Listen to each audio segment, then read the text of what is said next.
Welcome back to Old School Sports and our OOTP 23 playthrough of the Kansas City Royals. We are at the start of July in 2033, and it has been a fantastic season for the Royals so far. 62-28 record, 689 winning percentage, 9 games up on the Twins in the AL Central, and the best record in baseball. And honestly, we've done that with a lot of relatively serious injuries this year. We've gotten some players back recently, but we still lost starting pitcher Ricky Vanasco and swingman Easton Tumis, both for the year with real significant injuries.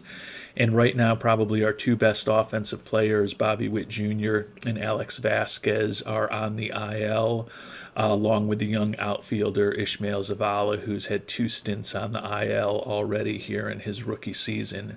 You can see he's hitting decently for us, a 277 batting average and 112 at-bats. Hopefully we'll get a little more power from him, and hopefully he can stay healthy over the second half of the year. So we've already made an offer to international free agent in our last episode here on July 1st. So we're going to see what materializes on that front. We'll be doing the amateur draft in just about a week and a half, 2 weeks. And then we're also going to need to figure out what, if any, players we're going to trade for. We don't have a ton of money to bring on salaries, but certainly it does seem like a year that the Royals are going to be going to try to win it all. So if there's some additions we can make over the coming weeks that will put the team in a better position, we're certainly going to investigate them over the next month of the season. We also are going to take advantage once a year, as we usually do, to potentially raise our ticket prices. You can see we've been at $36, selling out almost every game. Fan interest is still pretty high, and with this great record, I think we're going to have some pretty good attendance going forward. So we're actually going to bump things up to $38, pretty significant increase, but hopefully it will result in a few more dollars in our coffers. Would like to keep that revenue per game going significantly higher, so we can hopefully continue this great trend of a pretty steadily increasing budget over the last decade, with only one exception. And despite our $5 million to Oscar Altamirano, who claimed that he was really interested in our team, he seems to prefer the offer from the Dodgers. So that's not going to be optimal. We'll have to come up with another young international amateur prospect to make an offer to. You may recall we didn't necessarily love any of the prospects. Romaine Kons looks like he can have a solid bat, but not someone with that arm that you want to be playing at catcher every day. His catcher ability is fine. He's a decent prospect. Vinny Mendez, a guy who can basically only play first base. Again, a decent bat. Don't love, the poor speed, the poor stealing, the poor bunting skills. Ramon Milan, pretty similar profile. Like the fact that the guy's got better work ethic. A little better in terms of his bunting ability. Could be a decent bat, but doesn't really have a position to play. Tony Soto is a third baseman. He could play third. He's 6'5". He could play first. You can see he could be a mediocre left fielder theoretically. Does have a decent bat. Certainly, like the fact that he's durable. Ivan Gutierrez, another first base prospect. Can't really play anywhere besides first base. We've just got, I don't want to say we've got, but over the years, we've brought a fair amount of these guys who are just kind of pure hitters into our system. Would love to get someone a little more versatile defensively. And then Danny Bonilla is a catcher, a little bit better overall defensively, although his catcher ability is actually a little lower than the other top prospect. Like the fact that he's just barely 16 years old, but even if he fully develops, probably at best a major league average kind of bat. Looking at the pitchers, there weren't a lot here before. Juan Herrera looks like the best prospect out there, but he's a reliever. He doesn't have that third pitch despite his great stamina. So kind of a stretch to take a reliever, although he's not looking for the maximum. His stuff is just, not that electric, like the personality, but he's already fragile at 16 years old. Just doesn't seem like the type of guy to invest in for the long term. Juan Herrera, another starting prospect. Do like the fact that he has 3 pitches. His fourth isn't going to be very useful. Do like the fact that he's durable.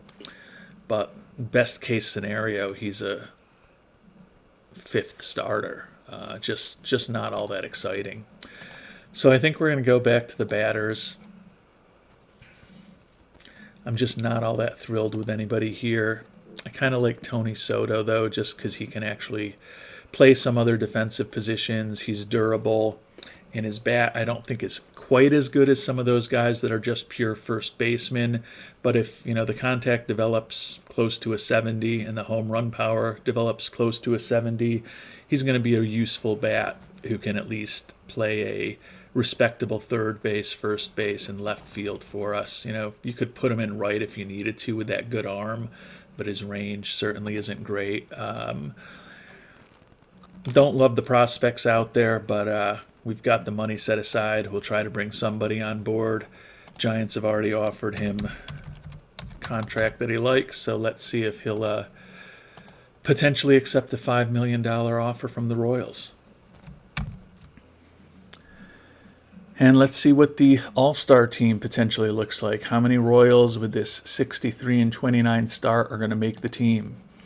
Ben Borgman, no surprise, 9-3, 2.63 ERA, back on the All-Star team. And Caleb Lagerwell, 6-4 with that 3.05 ERA. I have talked a lot about him over the years and how important and consistent he's been to our starting rotation. So nice to see him get a second All-Star appearance in his career. Obviously, we signed him to that 5-year deal with a 6th-year option this past offseason, so he is going to hopefully spend the vast majority of his major league career as a key contributor to these Royals. And then Bob Williams out of the bullpen was our number 3 pick back in 2026. He's been up and down between Omaha and Kansas City each of the last 2 years. Getting a full year in Kansas City this year and has put up a glittering 1.68 ERA with 55 strikeouts over 48 1/3 innings. So 3 Kansas City Royals pitchers making the All-Star team, and the young catcher, Angelo Bolden, making his first All-Star team, hitting .294, only 3 home runs, but he's a solid defensive catcher, good personality, and I think the great season for Kansas City and the big season that our pitching staff is having probably factored into him making the All-Star team for the first time. Bobby Whit Jr., despite that injury that has fractured his season for the past few weeks, and he's going to be out for another 2 weeks with that fractured rib, was hitting .333 over his first 276 at-bats with 12 homers and 20 stolen bases. So Mr. Whit Jr. continues to add to the massive amounts of hardware he's picked up over the course of his career in what seems to be developing into a Hall of Fame type of career for Bobby Whit Jr.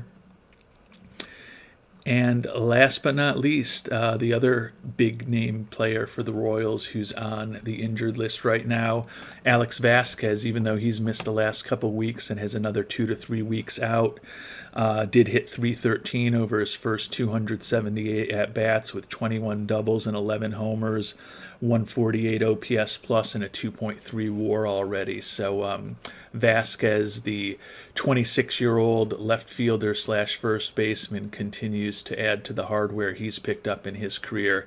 He has been an all-star every year since he joined the majors full-time, and you can see he's led the league in hits once, doubles 3 times, ribbies twice, and also won a batting title, led the league in slugging percentage, OPS, and WRC plus back in his first full year of the season when, not surprisingly, he won the AL Rookie of the Year. So I guess the challenge is whether missing this month plus in the middle of the season, whether he'll still be able to lead the AL in doubles for a 4th consecutive year.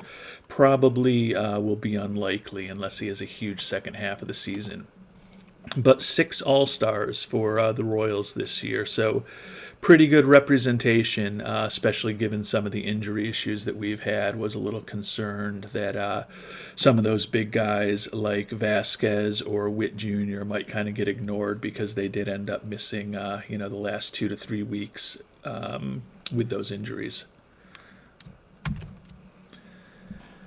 And unfortunately, Tony Soto, who was kind of our fallback, prefers the offer from the Red Sox. So now we're getting to a situation where if we don't go for one of those kind of pure first basemen who's just a bat, and I don't even know if any of them are left yet. It doesn't even look like any of them are really left. Probably a year that we're not going to end up trying to bring on board an international amateur free agent. We talked about Juan Herrera not that long ago. Like the fact that he's durable, like the fact that he could potentially have 3 decent pitches, like his stamina, but best case scenario is he's a 5th starter. Now I guess there's a chance, he's only 16 years old, that we can kind of unlock some potential that our scout isn't seeing right now. Looking at the OSA ratings, they rate him a little higher as far as movement, but his stuff and control still nothing exceptional. Just don't kind of love a lot of the options that are out there, unfortunately, at this point.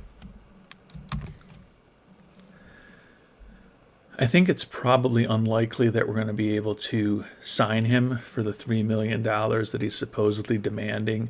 I don't think I want to give him $5 million, but I would like to bring on somebody.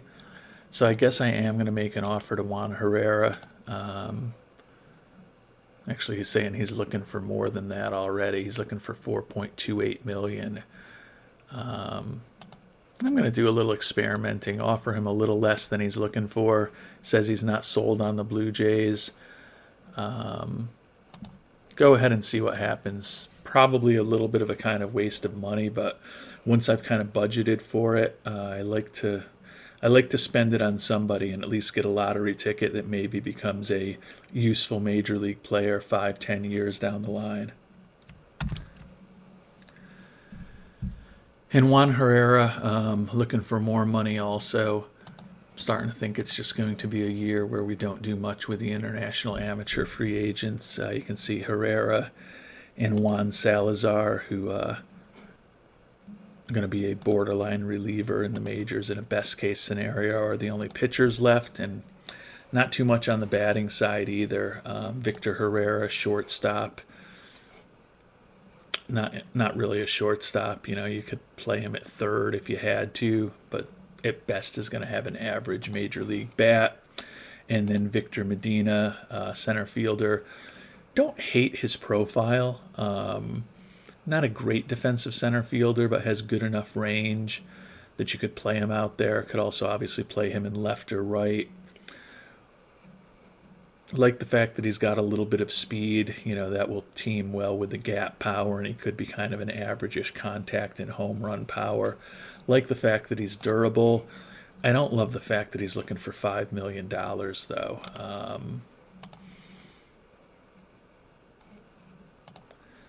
Again, I'm just kind of experimenting now. I'm going to offer him $3 million and see what happens. If I don't get anybody in this this rush of international amateur free agents, it's kind of fine with me. The guys that I'm really most interested in are already gone. His demand has come down a little bit to $4.92 million. Let's see what he thinks about 3.5. No, still looking for more. If I bump it up to 4. He really wants a lot of money, $4.84 million. How about 4.5? Looks like we're starting to anger him. But like I said, I don't really care if we get him or not. He's willing to think about 4.5, so we'll see what happens with him. And Victor Medina did sign for that $4.5 million, so I don't love him as a prospect, but he's only 16 years old. As I said, he can be an acceptable defensive outfielder at any position. If the bat completely develops with that gap power and average contact, average-ish home run power, he could be a very useful fourth outfielder, kind of a borderline starter in a best case scenario, in my view. But as a 16-year-old, there's always a chance that we unlock some potential that we're not seeing right now. So I guess we're happy to have him on board. Don't think it's the biggest decision we've ever made. Another major pitching injury, Sandygastone, torn labrum, out for 8 months. So he becomes the third pitcher on the team that's out for the entire season. We did pick him up in that trade with St. Louis midway through the season last year. Gave us a 2.81 ERA over 16 innings last season. And this year he's put up a 2.10 ERA over 25 and 2/3 innings. So he's been pretty effective when he's pitched for us at the major league level. The issue is that he's wrecked physically. He's going to be coming off a torn labrum. And he's going to be looking for about $2.2 million in arbitration next year. So given that his profile is pretty pedestrian, despite the good performance he's had for us, I think it's very conceivable that Mr. Gastone has pitched his last game with the Kansas City Royals, but we will revisit that in the offseason. I guess the only positive in terms of the timing of that injury was that Bryce Hubbard has been on a rehab assignment in Omaha and basically at the end of it. Did start 5 games down there. He's going to most likely be a reliever for us, but put up a 1.50 ERA. Didn't really have a spot on the team for him. Obviously could have made room for him, but probably would have needed to cut Edgar Manzo, which is going to be the next guy that we'll cut if we pick up a pitcher through a trade in the coming weeks. I'd say that Manzo, who was our Rule 5 acquisition last year but has put up a 4.94 ERA over 47 and a third innings, is someone who we could conceivably send back to the Astros if we need to make room for somebody. But we'll put Hubbard back on the Major League roster now. Let Mr. Nichols kind of revamp his pitching staff and bullpen, and Hubbard's going to go right into a setup role along with all-star Bob Williams in front of the closer, Matt Cronin. And we've made it to the first-year player draft here on July 11th. The Royals not playing quite as good over the first week and a half of July. You can see we're 65 and 32 now. Record just 5-5 over our last 10, but we have expanded our lead to 10.5 over the Twins, as they haven't been playing well either. And we still, just by the virtue of one game, have the best record in the American League over the Mariners, and the best record in baseball by a game over the Mariners right now too. So season still obviously going very well for these Royals. Hopefully we will be getting the likes of Misters Vasquez and Whit Jr. back in the near term. Yeah, it looks like we could have Bobby Whit Jr. within a few days and Alex Vasquez hopefully within the next week. And then obviously Tumis, Gaston, and Vanasco are gone for the season. And as the draft kicks off, we're going to be waiting a while till the 24th pick in the draft for the Royals to pick. Good news is that we do have another supplemental first rounder this year. We got it when the Oakland A's signed Jacob Guerrero from us. So we will have a second pick, the 4th pick out of 5 in the supplemental round 1. So 2, I don't want to say real early picks, but 2 first rounders, and then obviously our second rounder for the Royals. Have done some scouting ahead of time, and it actually looks like it's a reasonably deep draft, at least according to our scout. Looking at what Travis Lee thinks, you can see he sees about 8 pitchers here that he kind of sees as having 3.5-star kind of potential. And when you look at the batters, it's even a lot deeper with the players. You can see there's close to 20 players that he sees as having 3.5-star or higher potential. So the hope is that we come out of the first round of the draft with a couple of these players that Travis Lee thinks have got a lot of potential for the future. And we've simmed ahead to our 24th pick in the draft.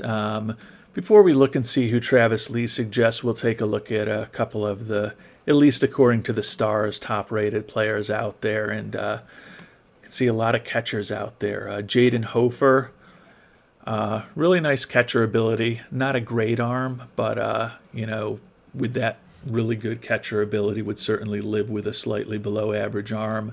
Looks like he could also be a first baseman. And that's about it for him defensively, so you'd think he'd be a catcher.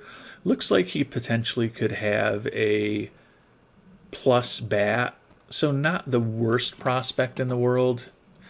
When you're picking back towards the end of the first round, you're probably not going to find any superstars. He certainly looks like, if everything goes well as far as his development, he could be a solid starting major league catcher. Normal injury proneness, average competition. So an interesting prospect. Willie Palayo, another catcher, also good catcher ability and not much of an arm, so pretty similar. Lower competition level that he's faced. Do like the good durability. He's a little older and not as great a overall batting profile, although kind of do like that home run power. Would certainly think that I would go with the younger Jaden Hofer over Palayo among those two.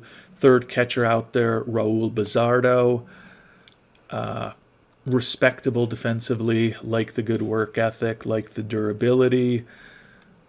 Very average-ish batting profile if everything develops, but I would say that similar to both of the other guys, but Hofer, who we're more interested in, Bazardo certainly looks like he could develop into a respectable starting catcher in the major leagues. A little more of a bat than a glove. I do like Hofer's glove better, and I think that his batting profile is a little higher too. So of those three guys, certainly would be leaning towards Jaden Hofer. Shortstop, Willie Cananya. Interesting. Like the fact that he's a good bunter. He's got some speed. Pretty good contact hitter potentially. Enough home run power.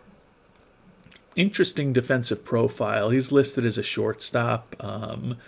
The error rating certainly lower than you would want for a shortstop in a perfect world, but would be a very good third baseman. You could certainly play him at second or short.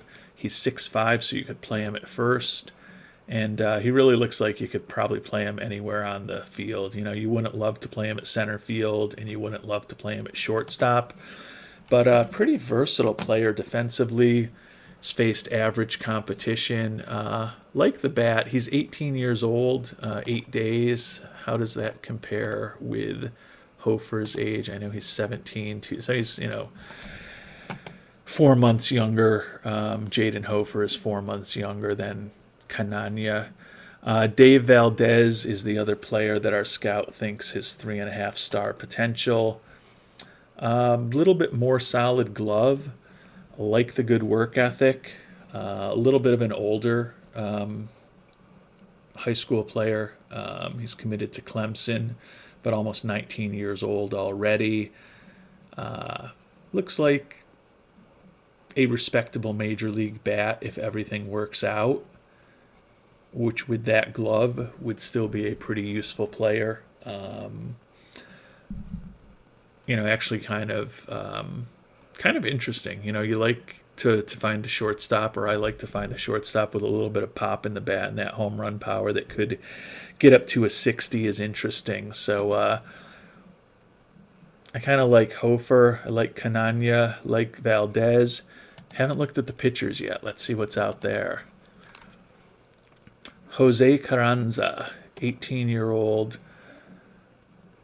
has enough stamina to start, and he does potentially have 3+ pitches with the knuckle curve, the splitter, and the fastball. Doesn't seem like his changeup is ever going to do much of anything, but really looks like someone who could have plus stuff, plus control, and acceptable movement. He is a fly ball pitcher, so with that slightly below average movement in a best case scenario, could definitely give up some home runs. Like the fact that he's already throwing in the mid-90s as a soon-to-be 19-year-old. Looking for a lot of money, has faced average competition at Phillips Academy. So definitely an interesting prospect. Jose Portillo, another kind of interesting prospect. Really like the stuff, movement, and control. The issue with him is that that third pitch, the fastball, looks like it's going to be average-ish at best. So even though he's got the real nice curveball and the real nice changeup, in a perfect world, I'd kind of love to have somebody that's got 3 pitches in that 55, 60 potential range. But certainly an interesting prospect. Don't think he's the type of guy I would take with our first round pick, but if we end up going with a bat with our first pick and he's still around about 10, 12 picks from now when we've got our second first rounder, would certainly think about him then. Andrew Sawyer, real good stamina, good at holding runners, potentially has excellent stuff. The movement, again, not as great. Control, decent. Another Don Bosco student. There's a lot of high schoolers coming out of Don Bosco in this game, and certainly in the real world also. Electric fastball potential, good curve and good changeup. Fourth pitch looks like an acceptable splitter. Ground ball pitcher. He's not a bad prospect either. Bobby Barrera, another starting pitching prospect. You can see he's kind of a notch below the others. His stuff and movement don't look like they're going to be exceptional. And then last but not least, Andy Ochoa. He's probably going to end up as a reliever. Really nice curve, could have an average major league fastball, but with that changeup, unless you can get that to develop a lot more than we think it will, probably ends up being a bullpen guy, so not all that interesting. So I think there's some interesting prospects out there. If I could get between, Carranza, Portillo, Sawyer, and then looking at the position players, a Hofer, a Canania, and Valdez, if I can get 2 of those 6 guys over these next 13, 12, however many picks it is where we've got our first rounder and our supplemental first rounder, I'd probably view that as a victory. Let's see who Travis Lee thinks we should go after. And he's recommending Carranza, the starting pitcher from Phillips Academy. So we'll take another look at the pitchers and make sure that he's really the top one that we would go after. He does have the potential to have 3 really nice pitches. Doesn't seem like that changeup's ever going to become anything. But his stuff will be electric. His control, very good. And the movement is going to be acceptable.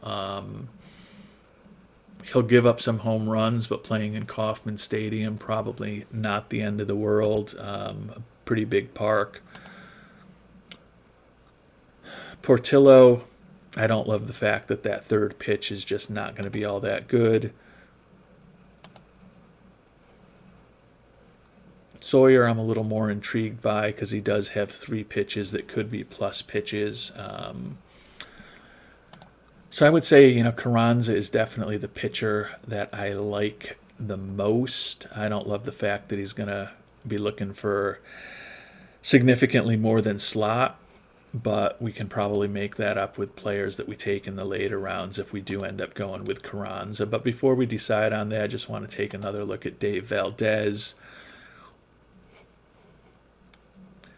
Might be a little biased right now because we've just got so many great young middle infielders on the team, but he certainly looks like someone who could be like some of them if he fully develops another 5 years from now, probably when those guys are starting to get real expensive and potentially hit free agency. So wouldn't be the worst kind of guy to bring on board, but Canania's got a broadly similar profile, not as good error rating, pretty decent speed, and looks like he could have a decent bat. And then Jaden Hofer, who we like the most of the catchers, I like him a lot.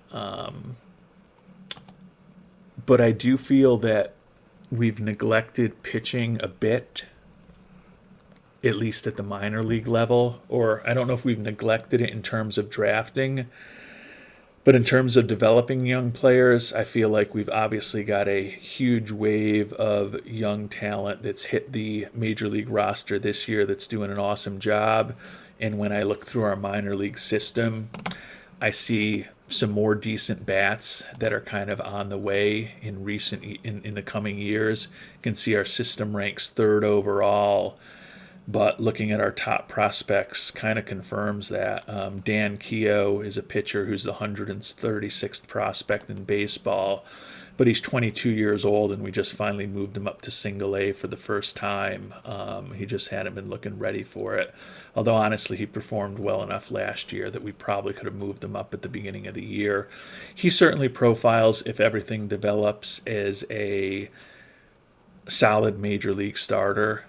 Don't love the low movement, particularly because he doesn't throw all that hard. But again, pitching in Kaufman, he could be interesting for us. And then Marco Estrada is the only other starting pitcher we have among the top 200 prospects. And love the versatility of this former number one pick from 2 years ago, just in terms of having an arsenal of 5 different pitches that are potentially going to be major league quality. But he's a back end of the rotation kind of arm, maybe a third starter in a best case scenario, more likely a fourth or fifth starter. He has been up in single A this year for the whole year, put up a 4.21 ERA. So as a 21-year-old, he's still a few years away. But we've got a lot more depth in the system in terms of some of our offensive prospects that are on the way. So because of that, and because I am just by my nature like to build a strong pitching staff, I'm a little inclined to follow what Travis Lee says and to go with Carranza. I don't love the money that he's looking for, though. But 3+ pitches, great control, plus stuff. The movement's not going to be great, but if he completely develops, he's a pretty useful major league pitcher.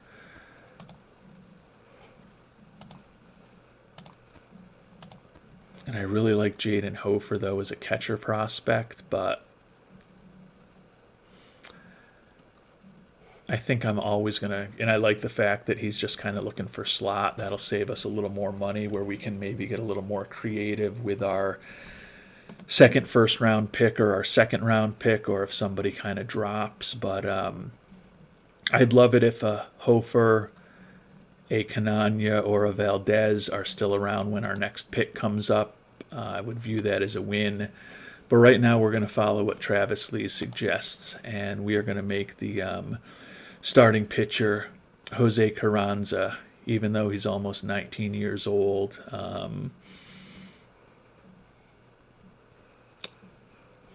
We are going to make him the first-round pick of the Kansas City Royals here in the 2033 draft. So we'll offer him his slot to start, which I'm sure he's not going to take, and then we're going to have to bump that up to $8 million to get him signed, I'm sure, but might as well try in that 1 in 100 chance that he decides to sign with us for slot.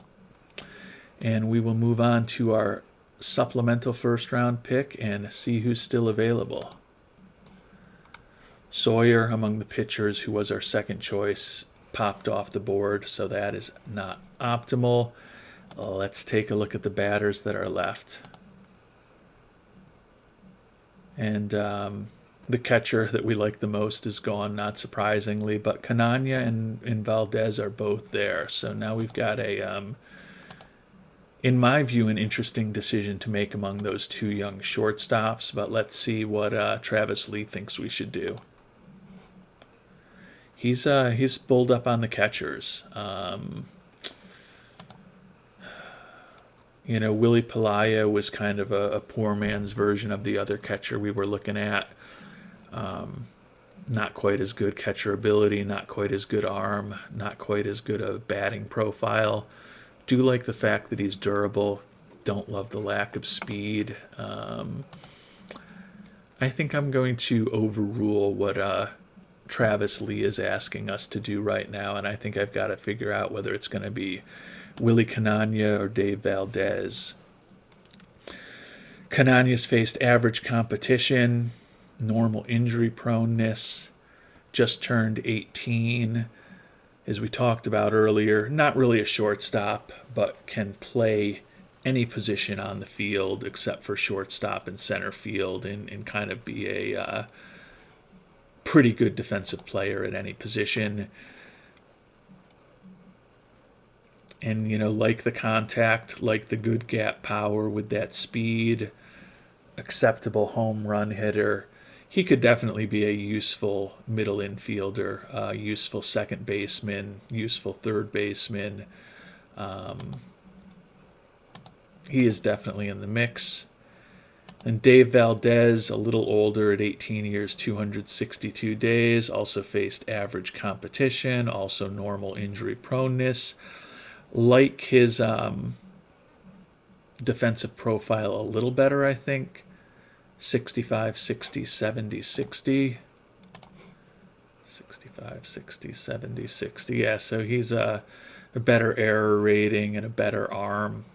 Pretty even on the other two. Obviously, none of this is guaranteed, but at least, that's where we think they line up. His batting profile is a little more balanced. I don't know if that's a good thing or not. I think ultimately I kind of do prefer Canania's batting profile with kind of the higher contact and higher gap power. And the home run power is still a 50 for him. Yeah, so a little more home run power from Valdez, not as much gap power, not as much speed, not as good a base runner. I'm a little bit torn. Go back and look at the pitchers. Portillo, I think, the issue with him is I don't love that third pitch.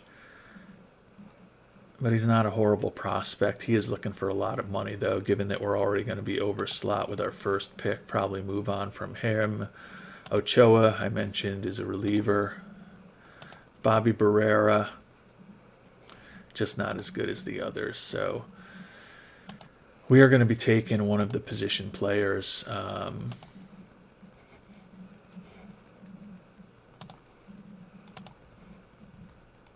Pelayo, I'm just not that excited about him. He's got a well below average arm. That's not as important as his catcher ability, and his catcher ability is more than acceptable. And if everything works out, he's an average-ish major league hitter as far as production. Will hit some dingers, which is nice. Like the fact that he's durable.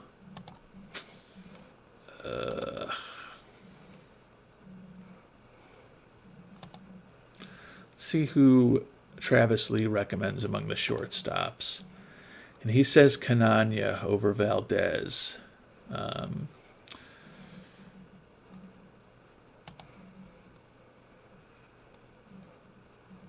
think I'm kind of leaning that way too. Valdez is the better glove. He's much worse at bunting and base running. And I think I kind of prefer the potential that Canania has for really good contact, really good gap power, while still kind of having average home run power. Valdez is more kind of average contact, below average gap power, and above average home run power if he does develop. I do like his adaptability and his high work ethic. He can become a very versatile player with that adaptability and work ethic. Canania, don't know as much about his personality, but no red flags. He's a little bit younger. Willie Canania, looking for slot. We will meet your demand and offer you your slot. Welcome to the Kansas City Royals organization.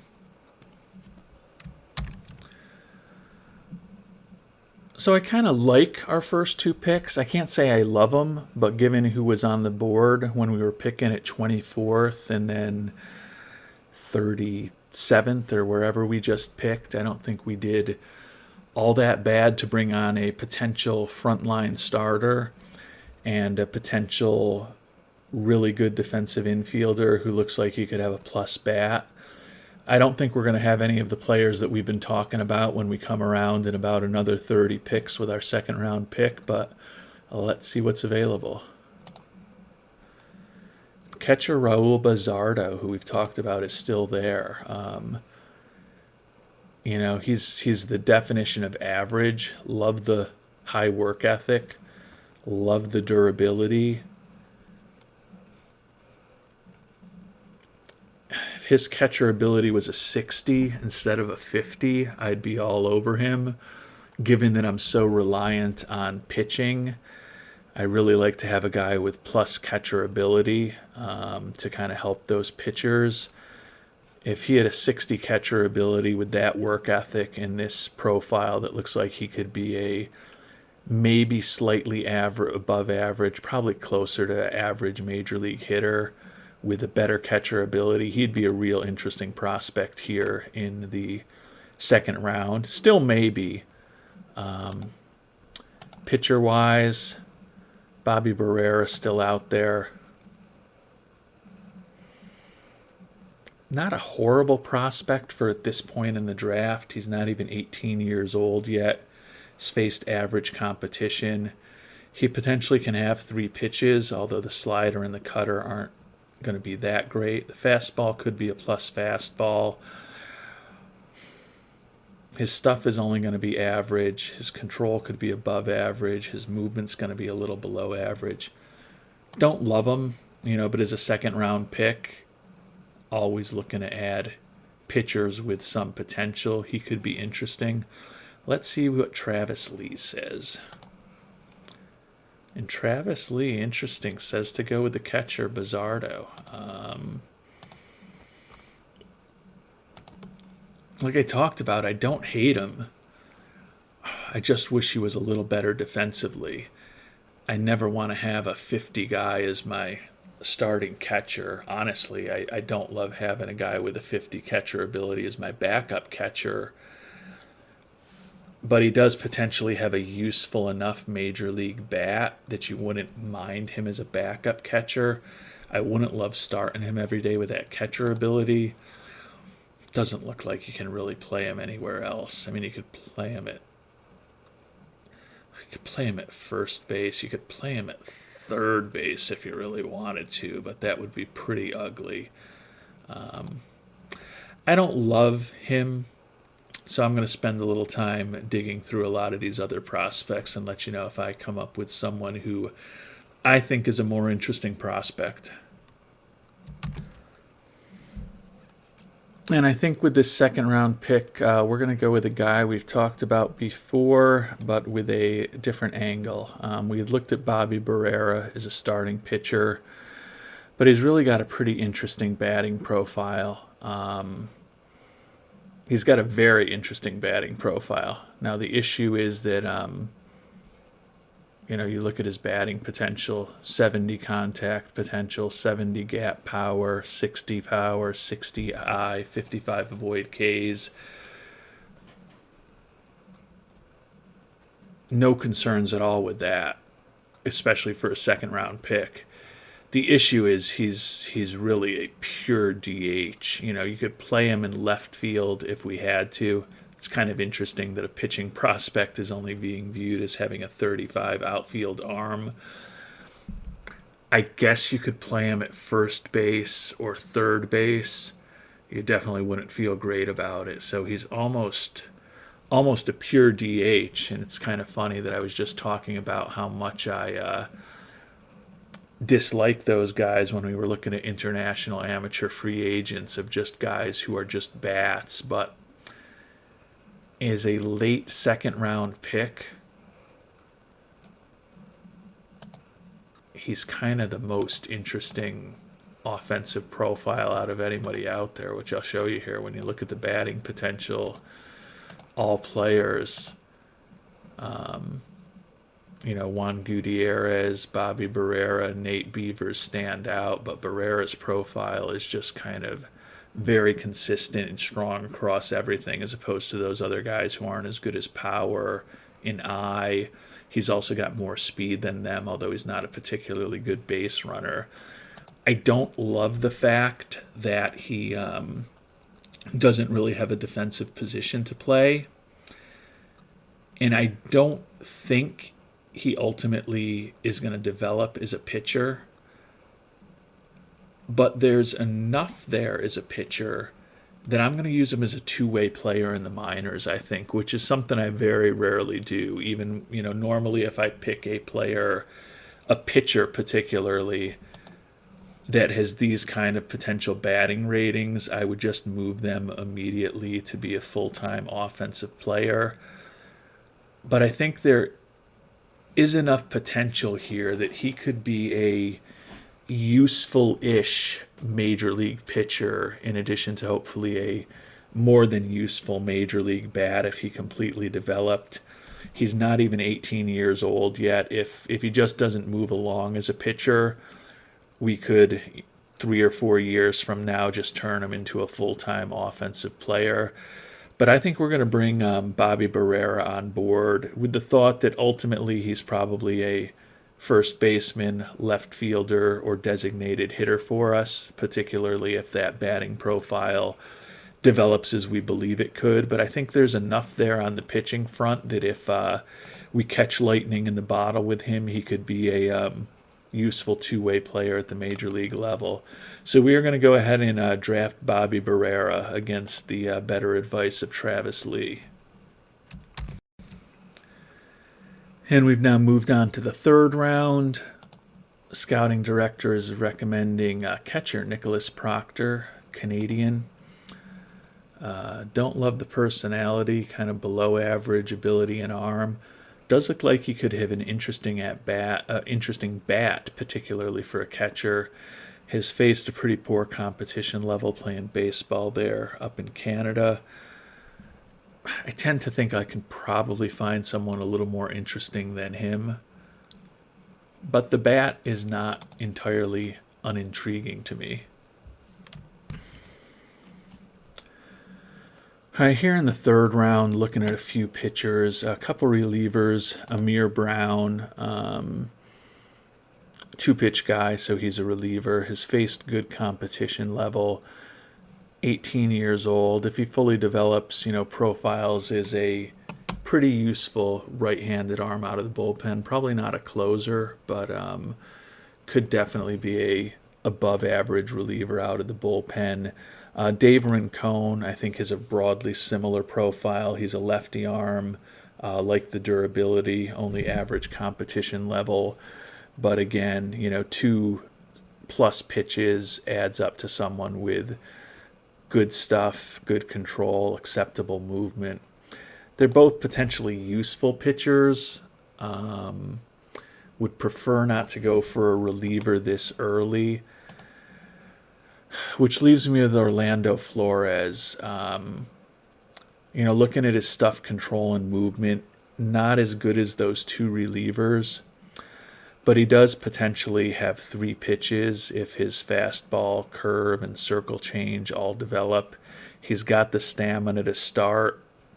He's got the good personality with good work ethic. He'll hopefully maximize everything that he has. He doesn't turn 18 years old until tomorrow. Given the fact that he could potentially be a very serviceable 4th or 5th starter, and maybe better than that if he develops, I think we take a flyer on him in the third round. Again, if an Amir Brown or a Daverin Cone is around in the 4th round, I think I'd love it if one of those guys is still there.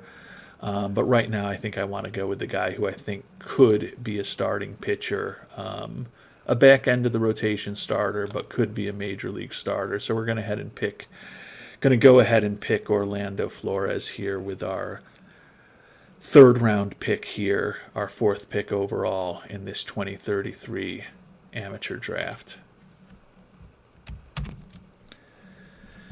And here in the fourth round, the lefty that we had talked about, Dave Rincon, is still around. Can't imagine that that's going to be who Travis Lee recommends that we pick. He recommends Willie Arenales, left-handed starting pitcher. Nice low bonus demand, only $80,000. He's not a horrible relieving prospect, honestly. Durable injury proneness. He's a two-pitch pitcher, which is why he's a reliever, but both his cutter and his slider could be plus pitches. Also a lefty, similar to Rincon. Not a horrible prospect. I don't hate that suggestion by Travis Lee. Rincon is durable, like him, which I like. The fastball and the sinker for Rincon are not as good. I don't know why his stuff adds up to... yeah, it's kind of interesting. Oh, because it's Arenales is listed as a starter. That's why his stuff doesn't add up as well. I'm looking at the 70 cutter and the 70 slider for two pitches versus the 60 fastball and 60 sinker for Rincon, and wondering why his stuff looks so much better. But that's because Rincon is viewed as a reliever right now, whereas Arenales is viewed as a starter. So his stuff will be a little better if he's coming out of the bullpen. And then certainly looks like he had a plus movement, acceptable control. 18 years old, who's already throwing in the mid to high 90s, as opposed to Rincon, also 18 years old, but throwing in the low 90s.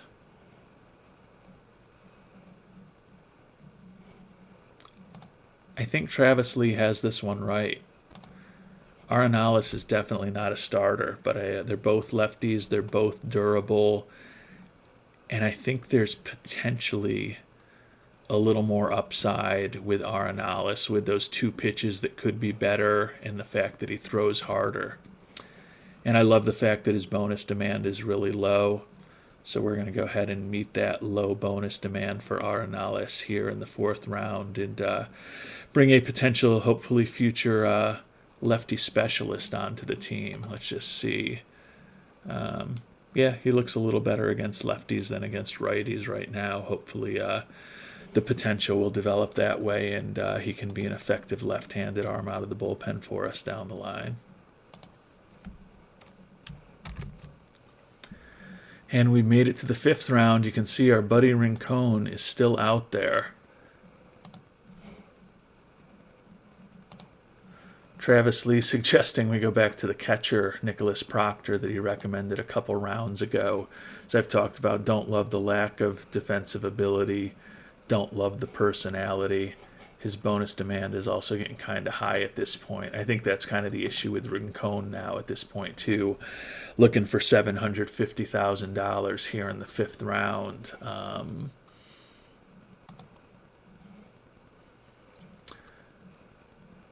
But I feel like we could really use a boost of some pitchers into this organization. I'm going to pick Rincon now here in the fifth round. It's conceivable that he would still be around in the sixth, particularly with the money that he's looking for. Not sure that we're going to even ultimately be able to get him signed, given that we're ultimately probably going to have to offer more to Carranza than we had put in the slot for him. And we've got a few other players whose demands are a little bit above slot. So although we're going to probably save a little money with Arenales, we're going to be up against it in terms of money to get all these players signed. And certainly Rincon looking for $750,000 as a fifth rounder is not going to be an easy guy for us to sign. But we're going to go ahead and pick him anyways. Been looking at him for a few rounds now, and I want to kind of bring some more pitchers into the organization here.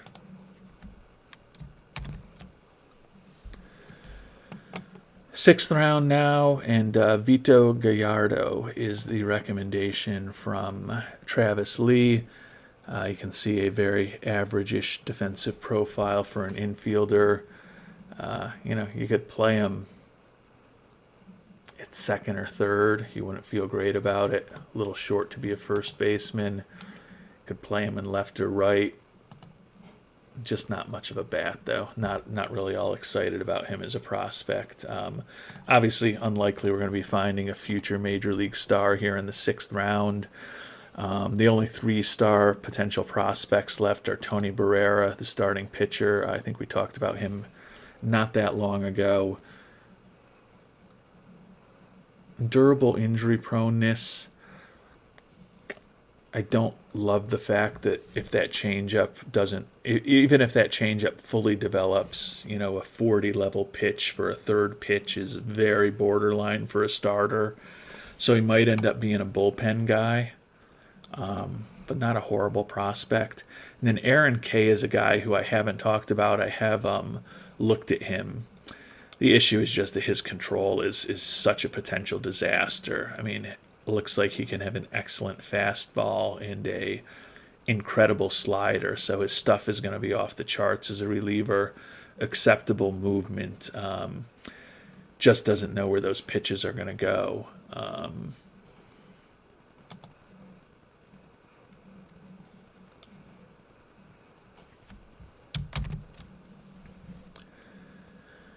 I think I'm going to go with Tony Barrera. He probably is a reliever at the major league level, and he might not even be a great reliever at that. But he's durable. He's young. It seems like at this draft what we're doing is we're just going to throw as many pitchers against the wall and see if we can turn a couple into major leaguers. And I feel like our system, as I talked about, is a little deficient in terms of pitching prospects. So I think in the situation in this draft where I'm unsure of what to do, I'm going to go with the best pitcher that's out there. 7th round, scout recommending a starting pitcher, Jorge Urbina, left-hander. Love the personality. Pretty good stamina, pretty good at holding runners. Definitely can develop 3 pitches. Could have plus stuff. Movement going to be the issue. If he has those pitches develop to 65, 70 kind of level, his stuff is going to not be an issue. It looks like his control is acceptable. Movement's the only concern with him, so he could give up a lot of home runs. He is a 18-year-old who's already throwing close to the mid-90s. Love the personality. I'm going to bring him on board too. We're just trying to bulk up the pitchers at this point. You can see Aaron Kay still out there, the only 3-star potential player left. Scouting director recommends that we go with the catcher, David Williams. Nice arm, not much of a bat. Like the durability, pretty low adaptability. Not the most exciting prospect in the world. I'm getting to the point where if K is around in a round or two, I'll take a flyer on him. I don't think with that lack of control he's ever going to be an effective major league player. But he's young enough that maybe we can harness that ability. The other reliever, Sincere Dairy, another youngster, like the personality, profiles is a average-ish bullpen arm, but we're in the 8th round. If we can find someone who can actually contribute at the major league level in the 8th round, we would do it. But I think right now, before, Kay or Dairy, if either of them is around, might go that way in the 9th round. Might pivot a little bit from the pitchers that we've been focused on. Juan Kiroga here. He's faced good competition, which I like. He's not even 18 years old yet. You can see he's batted over 400 each of the last 2 years in high school. Pretty good speed. Profiles as a decent defensive outfielder. The hitting is not great, but he does potentially have plus home run power, average eye, average avoiding Ks. with that defensive profile, that amount of speed, even though he's kind of a below average contact and gap power hitter, I see him being a pretty useful fourth outfielder at the major league level. Not a perfect center fielder, but with the 65 range, you wouldn't mind playing him there. Real good right fielder, real good left fielder. And not the greatest bat in the world, but if he fully develops and he does have a plus work ethic, he can be a useful bat with that plus home run power. You know, maybe he's a 235, 240 hitter, but he could hit 25 home runs in 500 at-bats, I think. Play plus outfield, be a good base runner, and maybe you catch lightning in a bottle and he ends up being better than this profile. You know, you look at how the OSA has him rated pretty similarly. But given that we have been going so pitching heavy recently, I think I'm going to take Kiroga here in the 8th round. Move on to the 9th round. Derry is gone, but K is still out there. I think at this point, as I said, I don't think he's ever really going to make it because the control is just so bad. Looking at the OSA ratings, they think the control's even worse. But he's got electric stuff. He's got acceptable movement. He's a 17-year-old who's throwing in the mid-90s. In the 9th round, we'll see what Travis Lee says. Travis Lee is saying to go with Manny Leja, second baseman. Pretty mad defensively. Pretty meh offensively. Also looking for $750,000. I think at this point we take a flyer on Aaron K.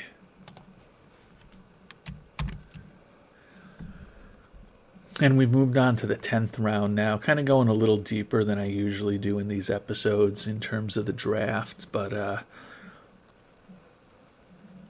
if it's really boring you, you can obviously fast forward or just stop watching. Not that I'm asking you to do that by any stretch of the imagination, and I appreciate anyone who's still listening to me drone on in my monotone at this point. But just kind of feeling like talking about the draft tonight. So you can see there's only 3.5 or 2.5 star potential players left here in round 10, and honestly none of these are players I would draft. Bad personalities for all of them. Ruben Ortiz with a low work ethic. Similarly, Tobias Quintero, low work ethic. And Jesus Rosas, similar, low leadership, low work ethic. You know, when I get to this point in the draft,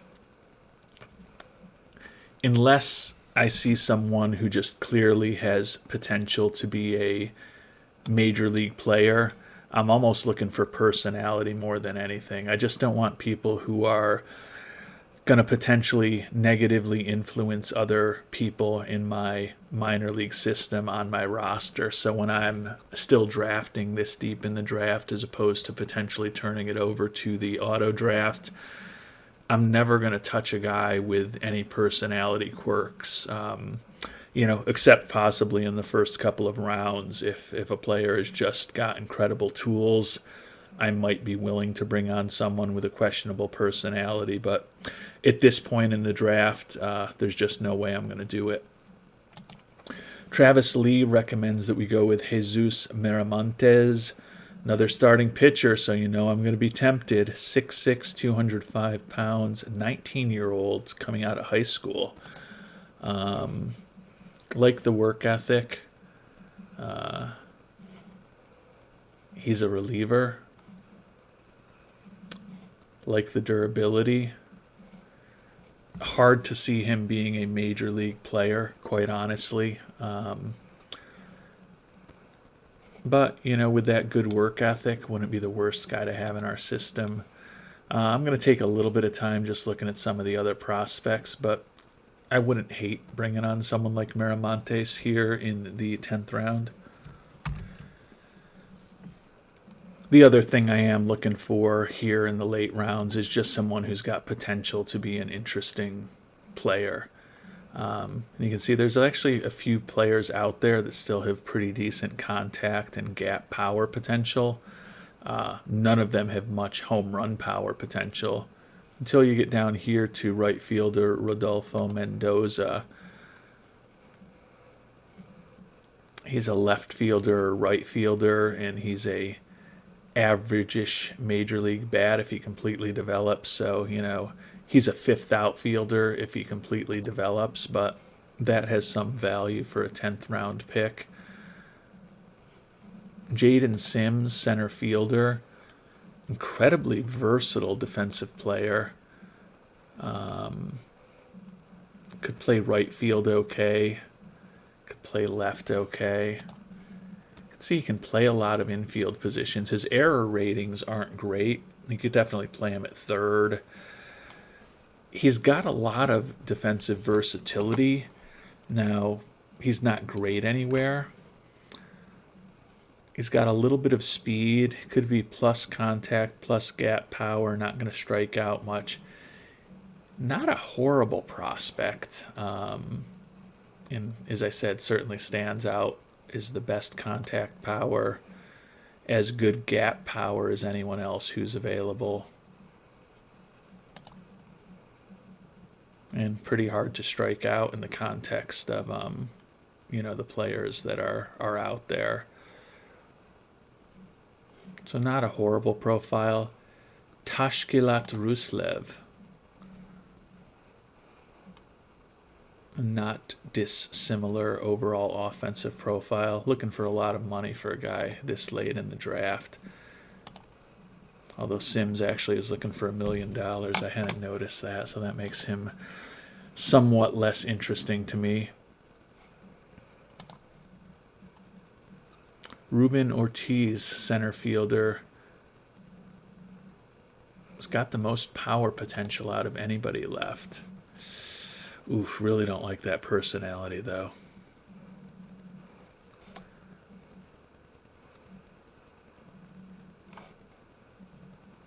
I'm tempted by him, but literally moments ago I was telling you how at this point in the draft, particularly, I'm not going to take somebody with a questionable personality.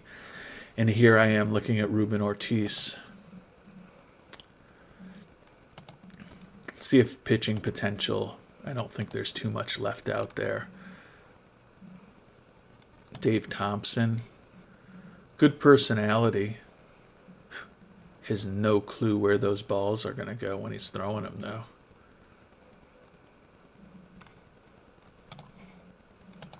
Movement potential. Bill Moreno's got a fairly balanced profile. He's a reliever at best, but not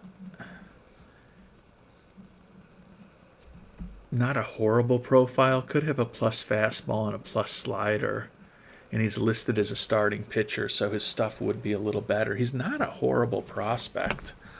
I think I'm going to go with Bill Moreno here in the 10th round.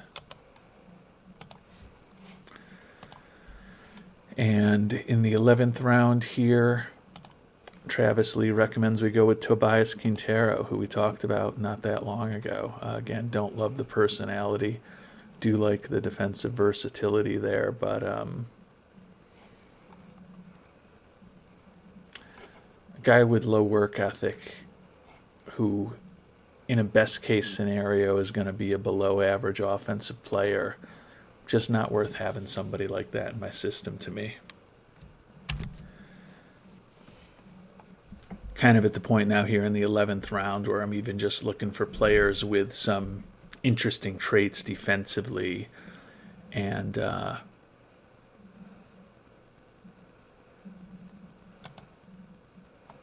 quite honestly, Danny Lopez, I think, is one of the more interesting ones out there.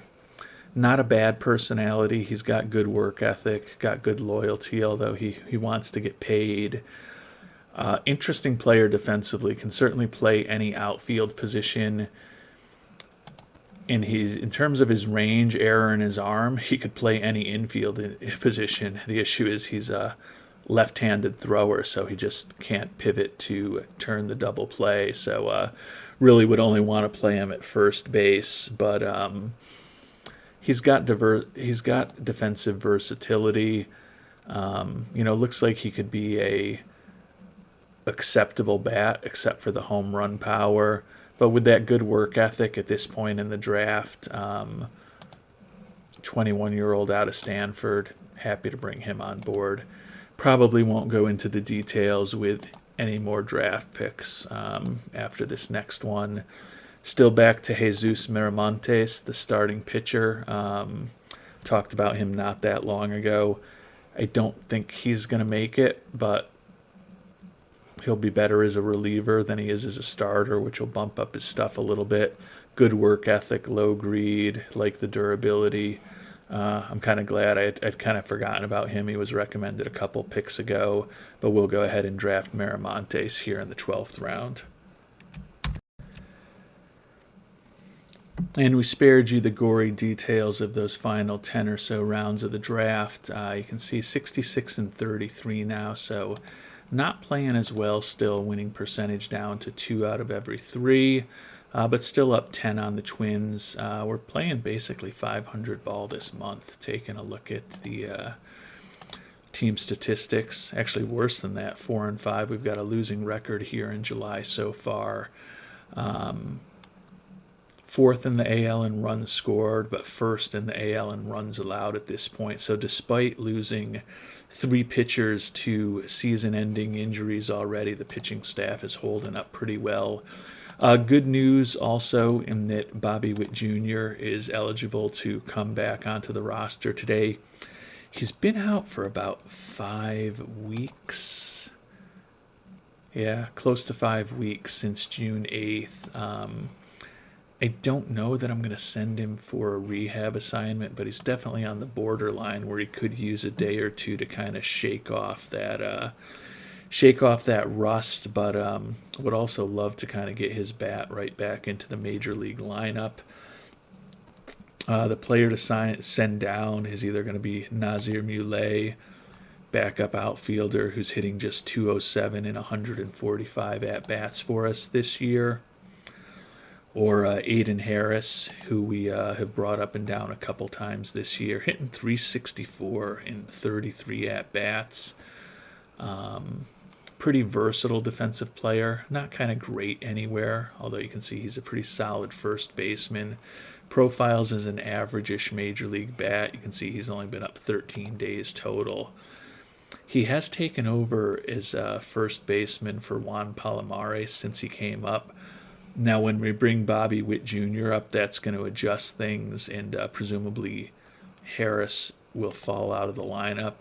We could send Palomares back down to AAA. He's hitting just 263 this year. Doesn't have much power. He's a great personality. Does still have option years left. I think we started him down in AAA this year.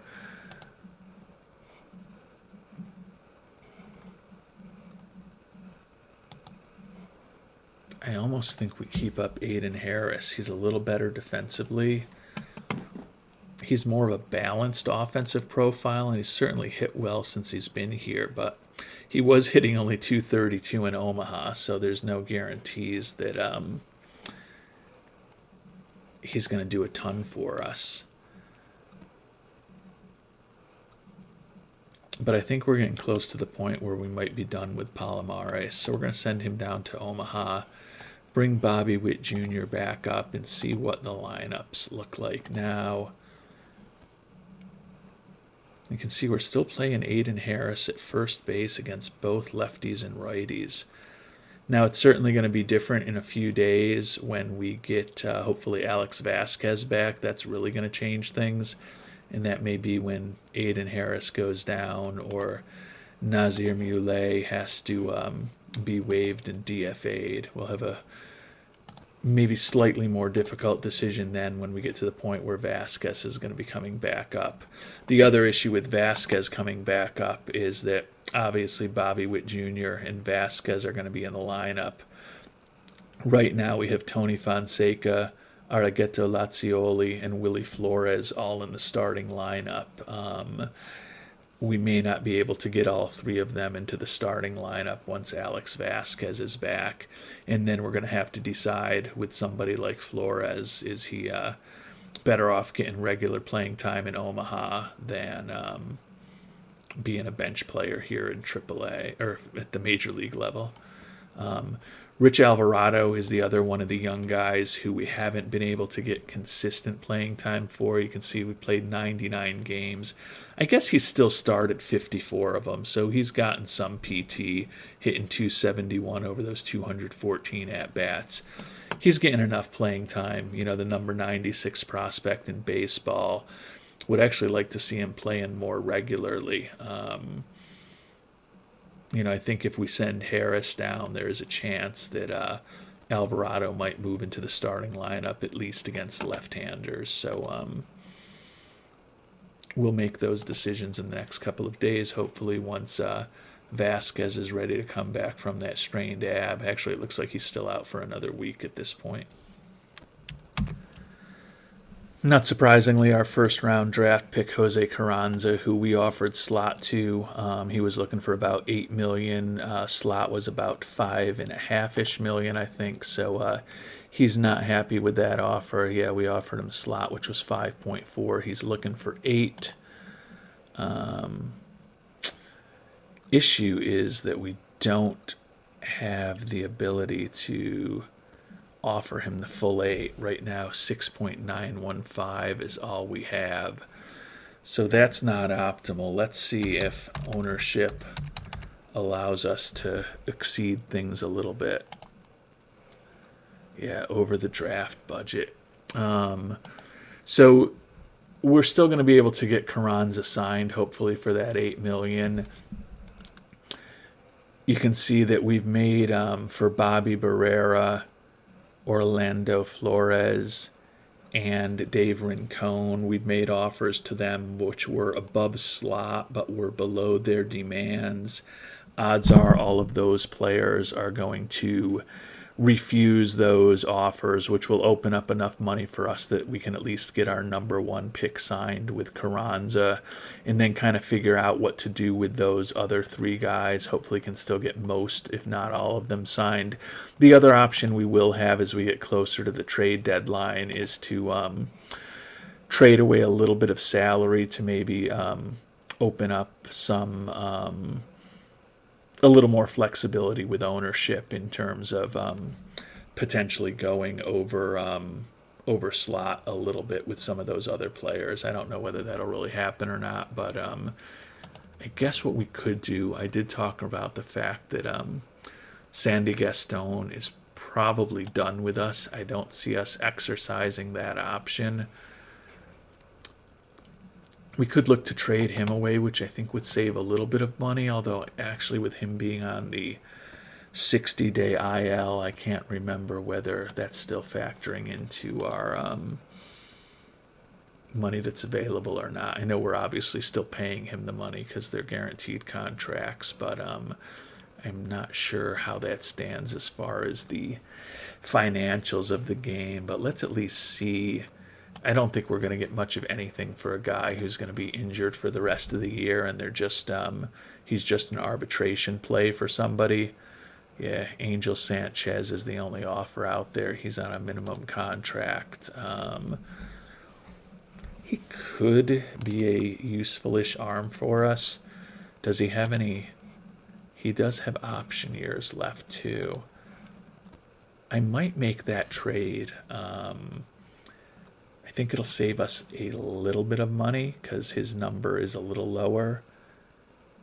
And he's someone who potentially could be useful for us this year. I think we put him in AAA to start, although he's been pretty good with the White Sox, 3.17 ERA over 48 and a third innings. You know, not a horrible arm for the bullpen. And as I said, I think it'll save us a little money. So I'm going to see if I can put this deal together.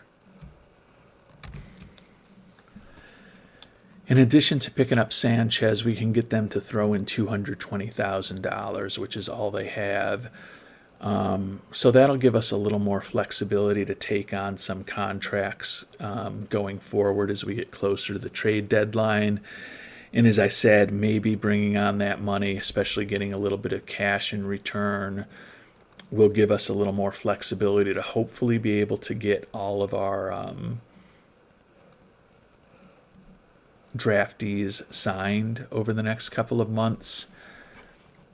As I talked about, I think given that he's wrecked physically and now he's out with a torn labrum and he's going to be looking for about $2 million next year, there's just very little chance that we're going to want Gastone back as a 32-year-old next year. So Sanchez maybe helps us this year. We free up a little bit of money.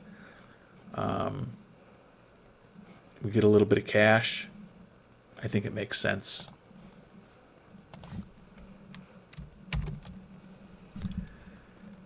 And you can see that did open up a little bit more money for us as far as free agents. We'll see whether it does anything going forward as far as our ability to kind of negotiate with some of these draftees and get them signed.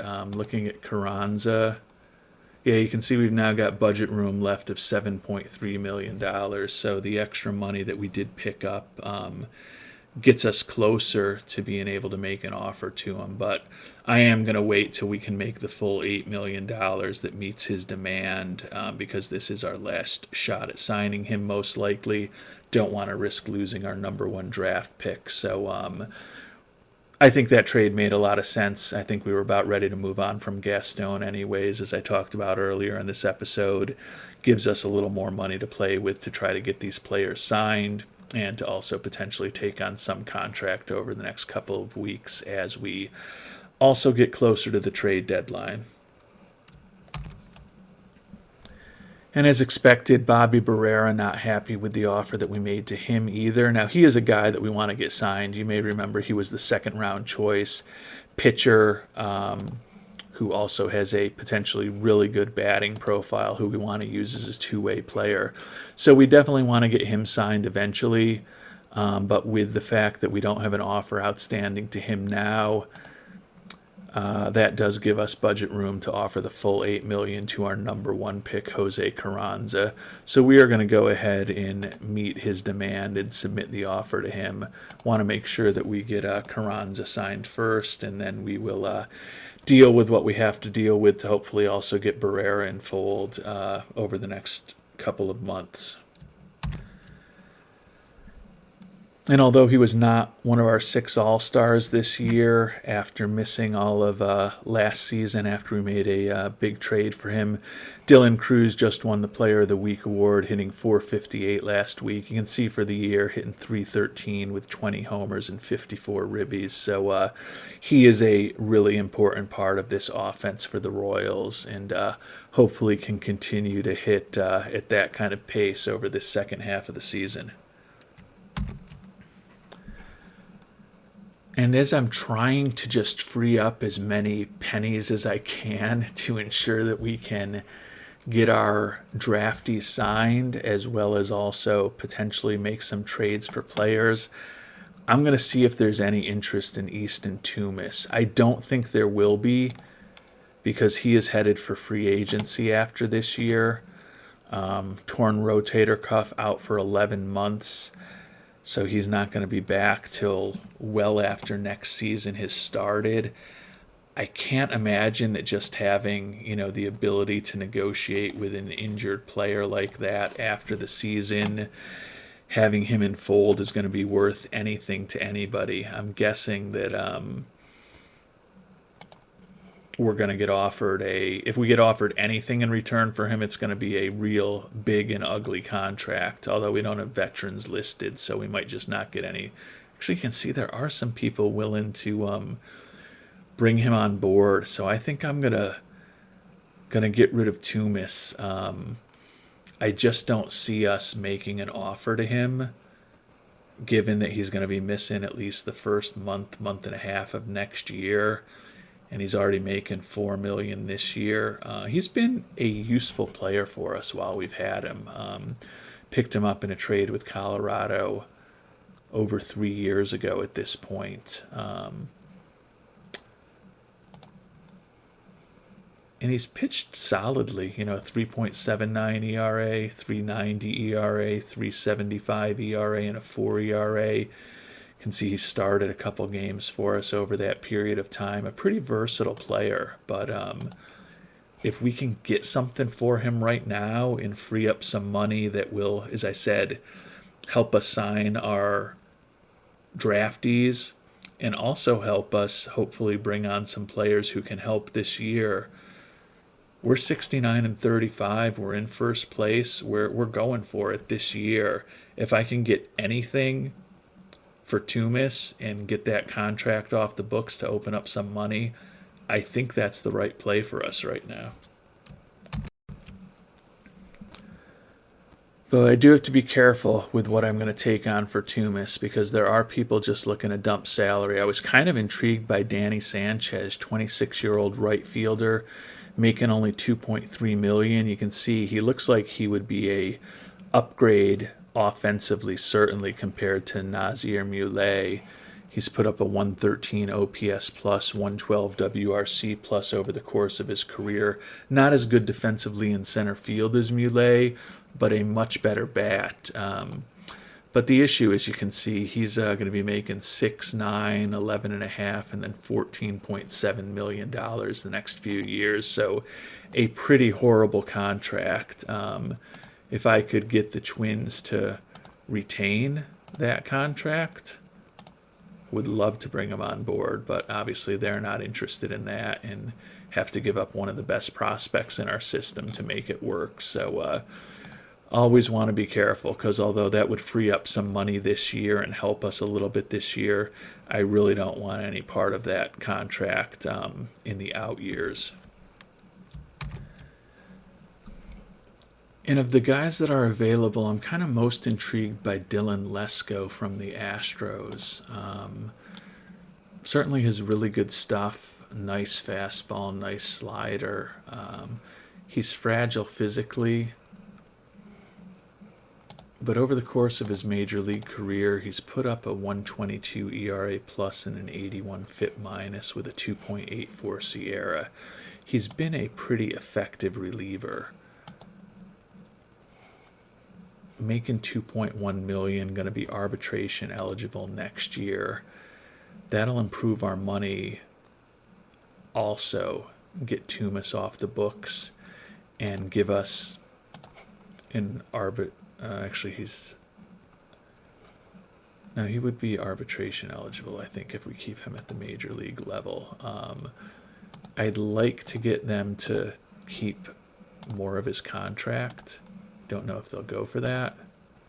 I'm willing to do 25%, willing to do 50%, willing to do 80%. Oh, they're willing to keep it all. So we add Lesko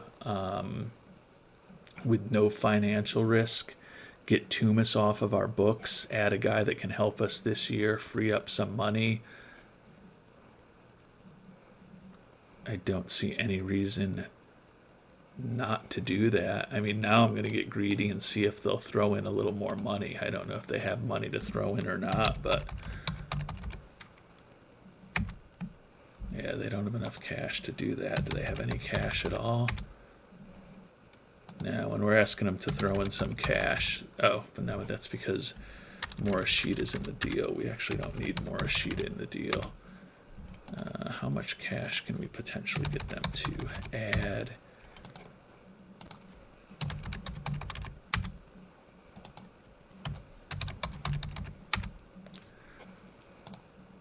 So we can get them all to also throw in $250,000, keep Lesko's contract. Tumis is a useful pitcher, so I guess the optionality of having him in their system is worth something to him. We're going to go ahead and complete that trade. Fans not pleased that we got rid of Tumis, but he wasn't going to do anything to help us this year. And you can see now we've got some money freed up for free agents. Hopefully that helps us get some money to sign some people as far as draftees I'm talking, and bring on some salary. We are going to have to figure out how to clear a spot for Lesko. I tend to think it's going to be sending Rule 5 pick Edgar Manzo back to the Astros. Borgman, Bosma, Graceffo, Jacobs, Lagerwell, not doing anything with those guys. Heiselberro we could send down.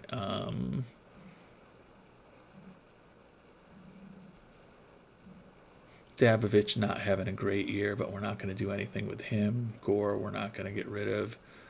Hubbard's up now and pitching well. Yeifer Perdomo we could send down, but he's been pretty good, 2.86 ERA. Williams was an all-star. Cronin's our closer. We don't have to get rid of Manzo. I guess we could send Heiselberro back down. He's put up a 4.67 ERA at the major league level this year. But he does still have options left. So, yeah, we're going to send Barrow down to AAA. Probably not totally fair, but life's not fair. Put Lesko up onto the major league roster. See how he slots in. Middle reliever for us. So, Manzo's slot is definitely tentative, but he's survived this transaction for the time being.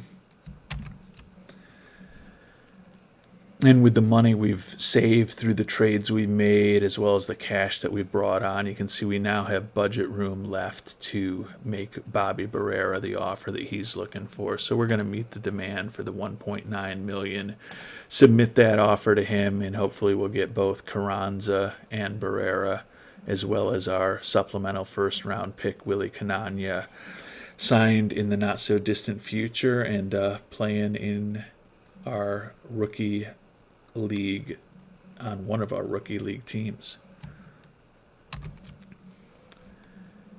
And you can see that potentially leaves us with less money to take on contracts. Honestly, with the way the team is playing, I'm not feeling huge pressure to make a major trade, but as we get closer over the next week and a half to the trade deadline, certainly going to see who's out there.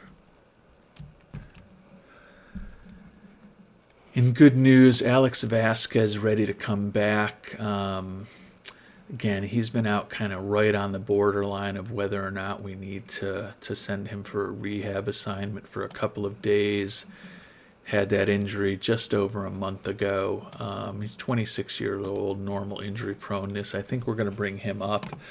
We're going to kind of punt on the difficult potential roster decision for a little bit. Willie Flores, who's already fragile, the young rookie, strained Achilles tendon, going to have a moderate impact on him for 5 days. We're not going to mess around with him. We're just going to put him on the 10-day IL. A little bit of overkill, but it avoids us having to make a potentially more significant roster decision and potentially having to waive and DFA somebody and see if we can get them through waivers. I guess we could have just sent Flores down to Omaha, but I just don't want to mess around. Don't want to take any risk of a young player with as much potential of that suffering any unnecessary setbacks or injuries. So that will certainly change our lineups, having Vasquez back. And you can see Alvarado still not starting anywhere. Aiden Harris still in the lineup against both lefties and righties at first base, which is a little bit of a surprise. Vasquez slots back into left field against right-handed pitchers, and then is our DH against left-handed pitchers. Kind of interesting that that doesn't make sense. Dylan Cruz, why would we? I mean, I guess he's fragile defensively, so maybe I might be assuming way too much as far as the thought process of the artificial intelligence managers we have, but I'd say that because of the difference in outfield range, that I'd rather be starting Cruz in left, but I guess he's not so much better than Vasquez as I thought. The range for Vasquez is lower, but he's actually got a better arm, so maybe he's trying to keep Cruz healthy, but it is kind of confusing that he starts Vasquez as left and Cruz DHs against righties, and it's the exact opposite against lefties. Maybe it's because they're both so close that he figures if I DH them some of the time, it'll stay him hopefully help them stay a little healthier, hopefully help them keep their endurance up a little bit. I'll assume that's the case. I don't know whether that's accurate or not, but good to have Vasquez back in the lineup every day regardless. In good news, we've got Carranza signed, our first-round pick. We've got Willie Canania, our supplemental first-round pick, signed. And then Dave Rincon, who was one of the relievers we picked later, still looking for more money. We had offered him, I think, $600,000. He's looking for $750,000. We should have the money where we can offer him enough now. Yeah, we've got budget room for that. So we're going to meet his demand, submit the offer to him, and hopefully Orlando Flores, who was our third-round pick, is the only player. We made an initial offer of $1.1 million to him, which was above slot but below what he was looking for. Presumably he'll be looking for more from us, but glad to see that with those trades that we've made, taking some cash off of the books for this year and also picking up a little bit of extra cash in return, we've put ourselves in a position where we're going to be able to get all of our amateur draftees signed. And as anticipated, Orlando Flores looking for a little more money from us. Not surprising since we didn't offer him what he was looking for. We will now give him the full amount that he's looking for to hopefully get him signed. So we've got offers for our last three guys that we need to sign at the demands that they're looking for. And you can see we've still got a little over $1 million to potentially take on some contracts here as we get closer to the trade deadline. So those initial trades of the two injured guys that were not going to help us this year, I think made a lot of sense to bring on a pitcher who might be able to help us this year. In the case of Dylan Lesko, although he's got a 18 ERA, gave up 2 earned runs in the one inning. He's pitched for us over his first 2 games with us, but hopefully he'll get better. But more importantly, we freed up some money to ensure that in this draft where we had an extra pick in the first round and we had a guy who was well over budget as our first selection, positioned ourselves to make sure that we could still get all of our players signed. So now we're here on July 25th, 73-38 records. So Royals definitely struggling lately. Our lead down to 8.5 games. I guess we're 6-4 over our last 10, so not struggling as much as I would have thought, but that winning percentage obviously is kind of been shrinking over the course of this month. And you can see we're back to a game over 500 this month, but certainly by far the worst month we've had of the season in terms of our winning percentage. Back up to second in the league in runs scored, still first in runs allowed. So been a great year for the Royals, but it's time to just kind of check in and see if there's anyone interesting on the trade block that we might be able to add. Obviously, with the second best offense and the best pitching staff in the American League, there are no glaring errors or no glaring holes to fill. If we could add a big bat in the outfield, that could help us. And obviously, if we could add a frontline pitcher, that would certainly help us too. I don't know if anyone like that is going to be available. And if there's a real star player out there, I also don't know if we're going to be willing to pay the price to bring him on board, because we're pretty content with our team right now. Pretty confident we're going to end up in the playoffs. So we definitely don't have to stretch. But if there's something interesting out there, we need to look into it. Luke Murphy, radial nerve decompression surgery, out 7 to 8 weeks. I believe he is a former Royal from a very short time, many years ago. Yes. Actually, not that many years ago, but in 2030, we brought him on. The end of the season, he put up a 2 ERA and 18 innings pitched, but certainly not going to bring on somebody who's basically out for most of the rest of the regular season. Are some interesting pitchers who could certainly help us, though. So definitely some guys to think about bringing on there. And just let's look at the frontline batters. Looking at whoever has the most potential. John McAllister and Alejandro Osuna. Osuna's bat is really interesting. I mean, it's not incredible. It's in the last year of his contract, but he would absolutely be a nice upgrade from Nazir Muley in the outfield. I have a feeling, I mean, he's hitting only 240 this year, but he still has 23 homers and 337 at-bats. And over the course of his career, he's put up a 131 OPS plus, 29 homers, 87 ribbies, and a 273 batting average are his 162 game averages with a 4.0 WAR. Two-time All-Star.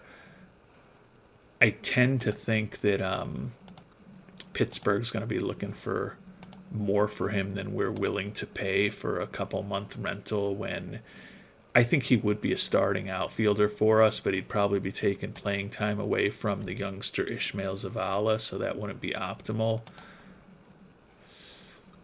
But there's a lot of guys they're willing to take for him. Now, right now, it looks like major league players or some of the better prospects in our system. But we could potentially put something together with maybe a couple of lower level prospects. I'm going to at least explore this.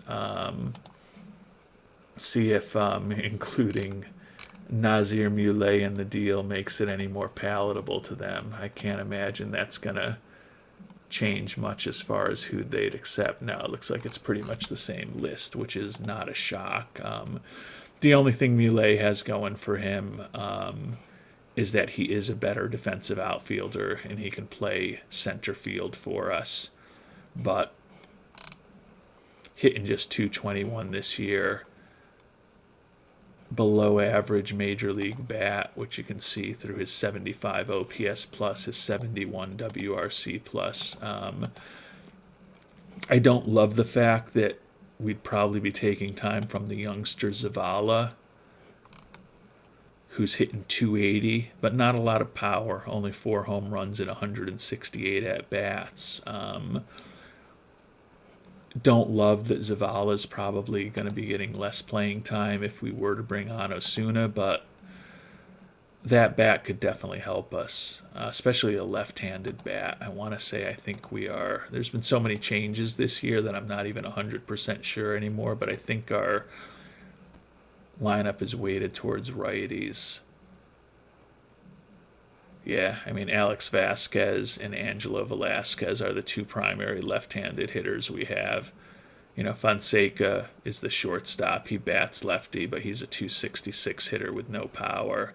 And then Bolden, our starting catcher. So I guess, you know, we do have 4 left-handed bats in the lineup on a daily basis, but the only one that's really a power hitter is Vasquez. So a second left-handed bat who can really hit home runs would not be the worst thing for us to bring on board. But before we go too far, you know, pursuing the outfielder, just want to see what's out there as far as pitchers. Blake Workman, I would think, would be pretty cheap. He's a borderline starter simply because of his stamina. You know, he does have 2 average pitches and 2 above average pitches, plus stuff, plus movement, plus control. I think he would probably slot in as our number 5 starter ahead of Tyler Bosma. So I think he could certainly help us from that perspective.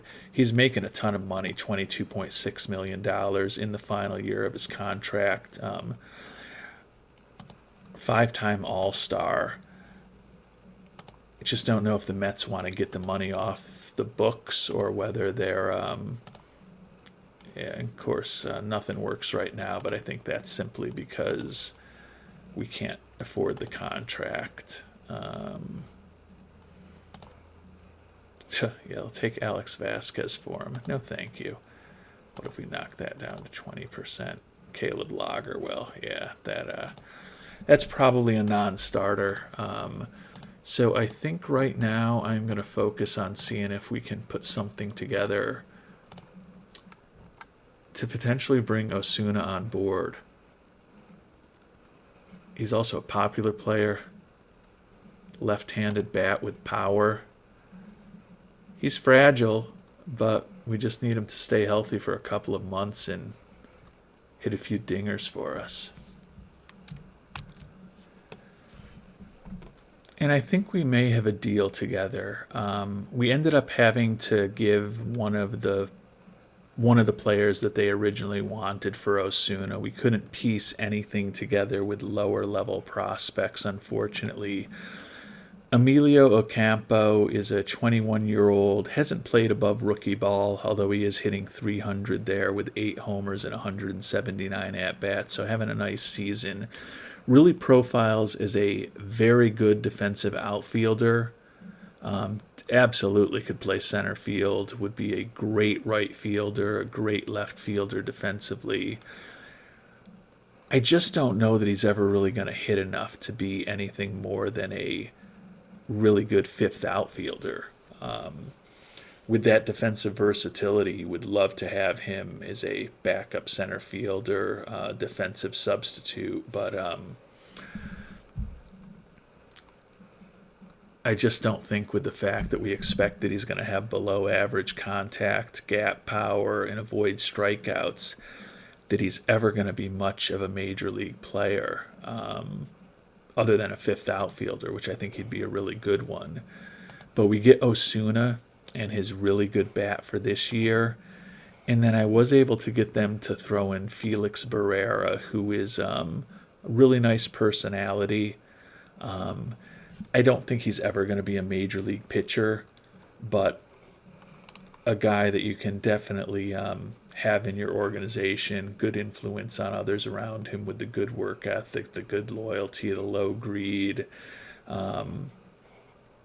Maybe at some point he gets a cup of coffee in the majors, but he's probably just organizational depth, but at least we're getting a little bit more.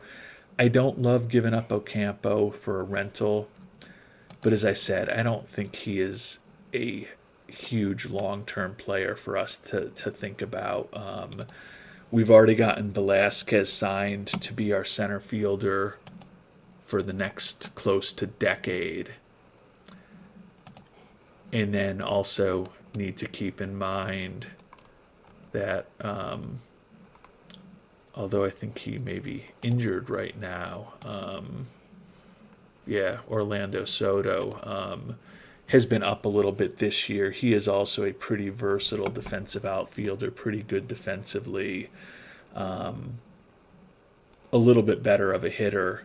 He potentially is going to be our backup, a fourth or fifth outfielder for the next several seasons. He's only got 58 days of service time this year, was back down in Omaha where he's raking. So I don't feel like we really have a huge need for Ocampo, even though he's an excellent defensive center fielder. I don't know that I'd want him playing on a regular basis with that bat, and I don't think we need him as a backup. So I'm going to make this trade to bring on Osuna. Fans get a big bump in fan interest, which is nice.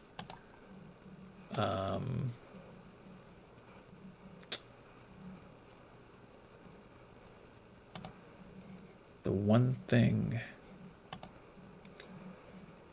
that I may have screwed up a little bit. Oh, that's right. The Rangers have already retained 100% of his salary, so that's why there was no option. I was just like, I needed them to keep some of the salary, but I had looked when I was not taping this episode, although taping shows how dated I am to use that type of lingo. But I had seen that all of his contract was retained, so there was no contract risk for us. So that mercifully will end the Nazier Muley era. We're going to waive in DFA Mr. Muley. Maybe he will make it to AAA. Put Osuna on the roster. I'll look at our lineups now. And that gets Junior, Marin, and Zavala both out of the starting lineup. Osuna slots in as our right fielder, batting 5th against righties, and our right fielder batting 3rd against lefties. So I don't love the fact that Zavala loses at-bats as a rookie. I'm kind of okay with Junior Marin losing at-bats at this point in his career. He may not be back with us next year. Adding that bat from Osuna, though, I think is something that could definitely pay dividends for us this year. We've got Cruz, Velasquez, and Osuna in left, center, and right. Alex Vasquez is the DH, although you can see right now him and Cruz are still splitting time between those two positions. But I think that's a really big move for our offense that hopefully can help us over these last couple months of the season. Given that Osuna is fragile, I am going to bench him when he gets down to even 94%. I'm going to be pretty conservative with him. Would like to keep him healthy, so hopefully he can help us in this push for the playoffs, and more importantly, hopefully help us once we're in the playoffs win some games. And Bobby Barrera, our potential two-way guy, is now signed.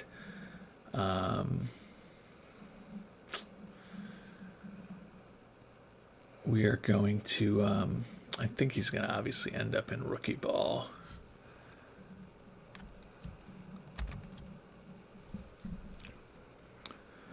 So good to have Barrera on board. Interested in seeing what he can do for us.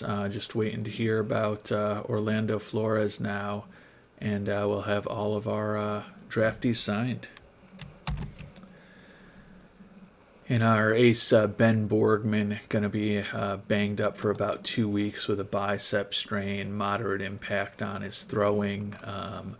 11-3 record, 2.60 ERA this year for us. He's already fragile, injury proneness.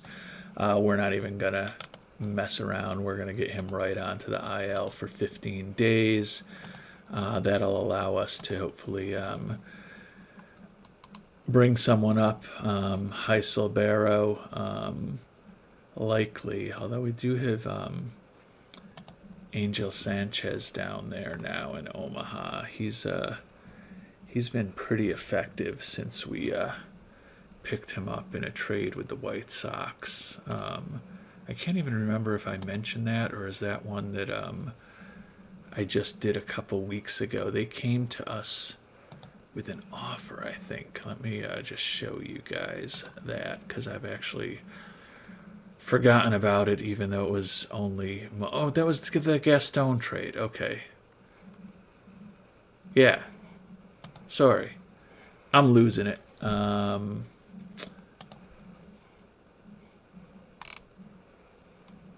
Pitched well in Omaha. I guess he's pitched a little better at the major league level than Heiselberro so far this year. We don't see any other pitchers we really have to put up to the major league level, so we'll put Sanchez up, take a look at what he's given us. So with Sanchez up there and with Lesko up there, the two pitchers that we got for trading away guys who were not going to be able to help us this year because of injuries are both on the major league staff now. Ooh, that's really interesting. Bob Williams, the young reliever, who only has a 35 stamina, is being moved into the starting rotation by Byron Nichols. I don't know if I love that. Mackenzie Gore and Bryce Hubbard both certainly have significantly more stamina than Williams does. I don't know if they're better pitchers than Williams is at this point, but just don't love the idea of a guy with that little stamina pitching, but we've won a couple World Series with Nichols as our manager. I guess I kind of have to trust his judgment, and it is hopefully only 2 or 3 starts for Williams while we've got Borgman on the IL. So not what I would do, but we'll let Nichols decide.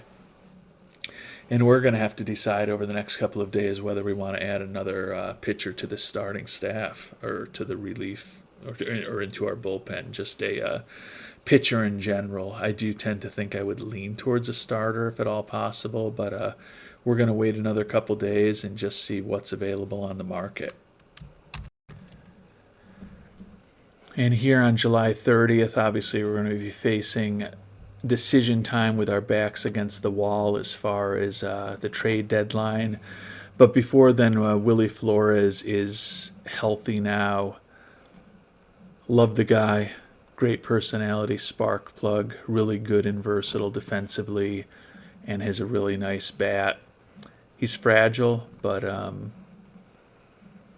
he's hitting 268 here in his first extended major league action, hit 360 down in AAA. You can see he still does have some development to do as far as his contact, his eye, and avoiding strikeouts. And he's only 22 years old, so there is an argument to send him down to AAA so he can play there every day. If we put him on the Major League roster, there's 2 guys that I would think about sending down to make room for him. One would be Aiden Harris, who is starting for us at first base right now, but he's almost 27 years old. Profiles as a very average-ish offensive player, hitting great for us, 347 and 75 at-bats. But as I talked about earlier, he hit just 232 at AAA. Not the best personality in the world. Versatile defensively, but not great defensively. Or I could send down Rich Alvarado to get him some more consistent playing time. He's hitting 262 at the major league level. But he can also play first base. So there is a part of me that says you put Flores and Alvarado on the team, and then that's going to mean that we're taking Aiden Harris out of the lineup. So that means playing time probably for Alvarado, but that would also mean that Flores is really our only defensive substitute in the infield. So he's going to get a lot of action behind Fonseca, Whit Jr., Lazioli, and Alvarado. I know, kind of a weird move to send a guy who's hitting 347 back down to AAA, but that's what I'm going to do with Aiden Harris right now. Move Flores back up and see what Nichols wants to do in the lineup. Flores could also conceivably take over for Lazioli at second base. Or Laziosi. I'm always calling him Lazioli, but his real name is Laziosi. Apologies, Arigato. Yeah, Flores goes in at second base, so no problem getting him playing time. And that turns Laziosi. All he's doing is hitting 306 as a rookie and 435 at-bats, and that turns him into a bench player. It's amazing just the talent of these young infielders we have who are all kind of making their major league debuts this year.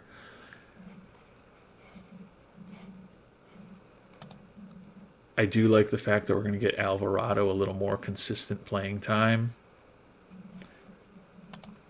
And Laziosi has basically been an everyday player for us. We've played 115 games now. He's started 104 of them. And he's batting 306 with 13 homers. I mean, the guy is probably a pretty competitive Rookie of the Year candidate. And we've just got so many talented players and so many talented young infielders with Alvarado, Flores, and Fonseca. joining Bobby Whit Jr. that we can't even find time for Laziosi to play.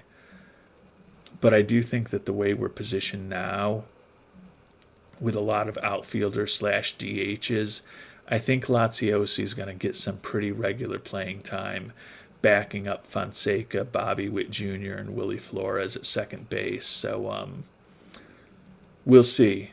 He's certainly not going to be an everyday starter, but I think he'll get enough PT as a backup and a pinch hitter and a defensive substitute that will continue to hopefully positively impact his development.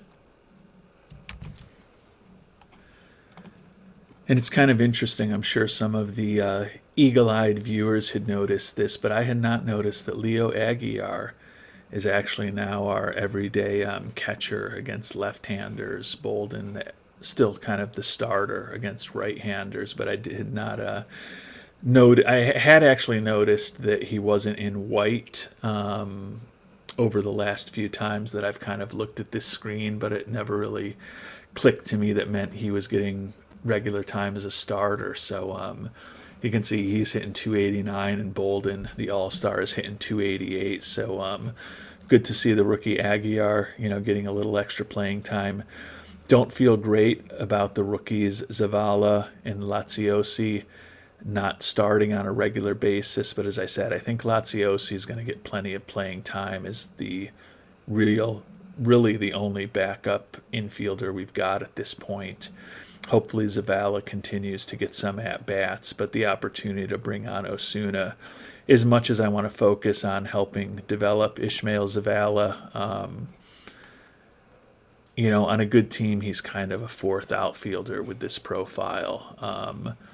So I like the fact that we've got another first-round pick who has developed and is contributing in the majors, but we're also trying to win it all this year. So hopefully we can get him some at-bats coming off the bench, but we're not going to push things. And keep in mind that, Osuna will not obviously, but most likely we won't be re-signing him as a free agent because we still have Cruz and Velasquez both signed for the long term. We'll have Zavala coming back. We're going to need to decide what to do with Junior Marin. And then in AAA, Victor Aguiar is pretty much ready at this point. The 24-year-old was a 14th round pick back in 2027, hitting 269 with 18 homers in AAA. We'll probably bring him up before the end of the year, but he certainly looks like a player who could have a pretty significant role for us as a corner outfielder next season also. In thinking about potentially bringing on an arm, we had looked at Blake Workman not that long ago. I don't think with the amount of money he's making and what the Mets are looking for from him that he's really a realistic option. Yeah, we're not going to trade you Caleb Lagerwell for him. That's addition. That's subtraction by addition. So I think that's unrealistic. I don't view Winston Santos as quite as good as Workman. He's fragile. He is younger, but he is a guy who still can start. And over the course of his career, 106 ERA plus, 88 FIP minus. Not a dominant pitcher, but would give us a little bit of insurance in terms of our pitching staff, and probably would slide into the rotation right now, given that right now we do have not just Bob Williams, but Tyler Bosman in the rotation because of the injuries. You can see they are looking for big-time prospects in Maxime De La Cruz, the number 2 prospect in baseball, who actually is hitting 332 right now. It's his birthday tomorrow, but he's hitting 332, is an 18-year-old, soon-to-be 19-year-old down in rookie ball. I may look to move him up to Class A. Or number 18 prospect Jorge Morales, who's hitting 306 as an 18-year-old. Actually, I might reminds me to maybe move those guys both up, and I'm certainly not going to trade Vasquez for him. So the price for Santos, as much as I'd like to add him, is just prohibitive. But before we work on a trade, let's see what it looks like if we move Maxime De La Cruz up to single A.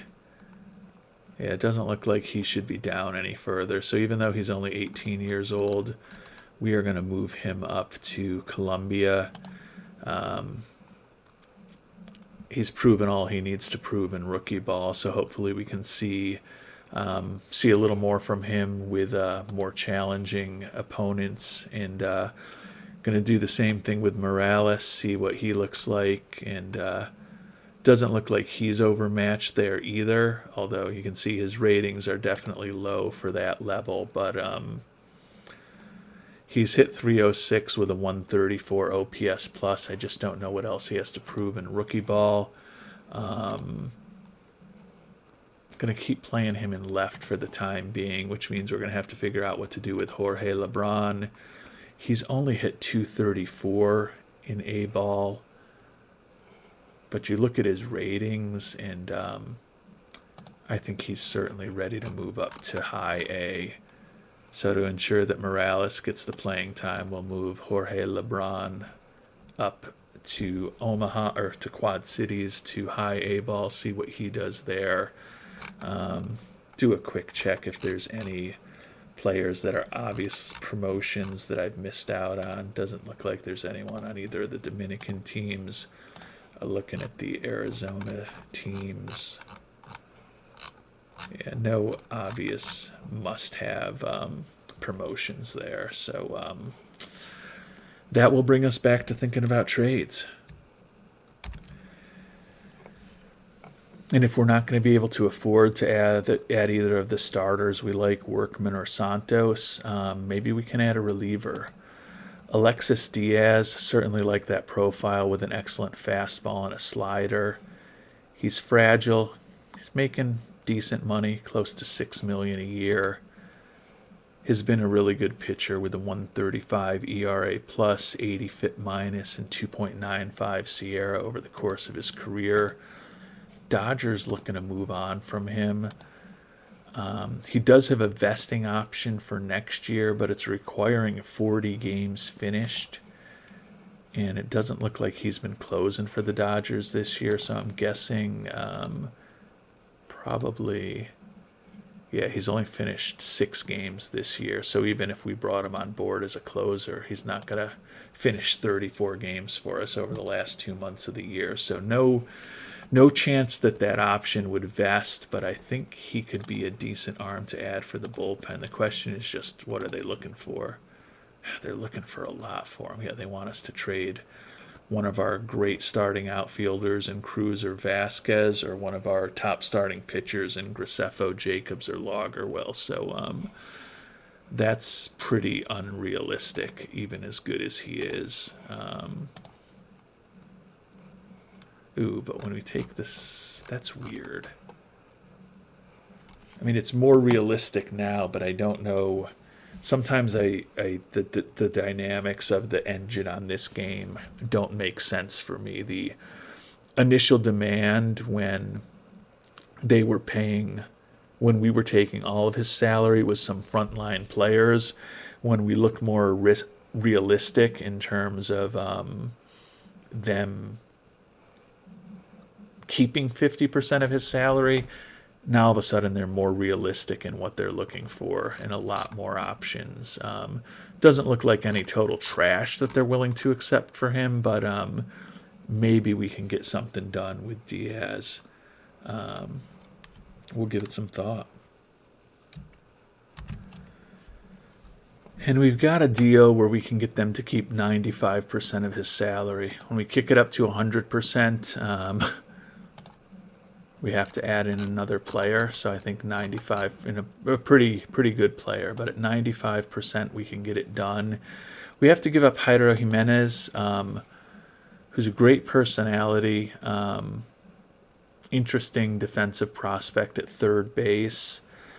but he's just never going to hit enough, I think, to be a useful major league player. He's hitting 291 this year in high A ball as a 23-year-old. Like the glove, like the personality, but I just don't think he's a major league bat. So, and Diaz is definitely a major league arm. He may go right into our closer role if we bring him on board, which would probably make him happy. But as I talked about earlier, I would have liked and preferred to bring on a guy who could start for us if need be. But we should have Borgman back, by the middle of August from his injury. And we're only going to need 4 pitchers for the playoffs. And we've still got a pretty big lead in the division of 9 games. So it's not like there's a lot of question about whether we're going to make the playoffs or not. So I'd obviously always love another starter, but I don't think it's just practical this year with the demands that those 2 teams we looked at have for their top starting their top starting pitchers who are on the trade block. I don't want to pay that kind of price, so we're going to go ahead and trade Jimenez for Alexis Diaz. Another good move as far as the fans are concerned. Can see we've gotten a nice boost to fan interest with some of these trades over the past several weeks, up to 95. That'll probably help keep the stadium relatively filled, despite the fact that we raised ticket prices not so long ago.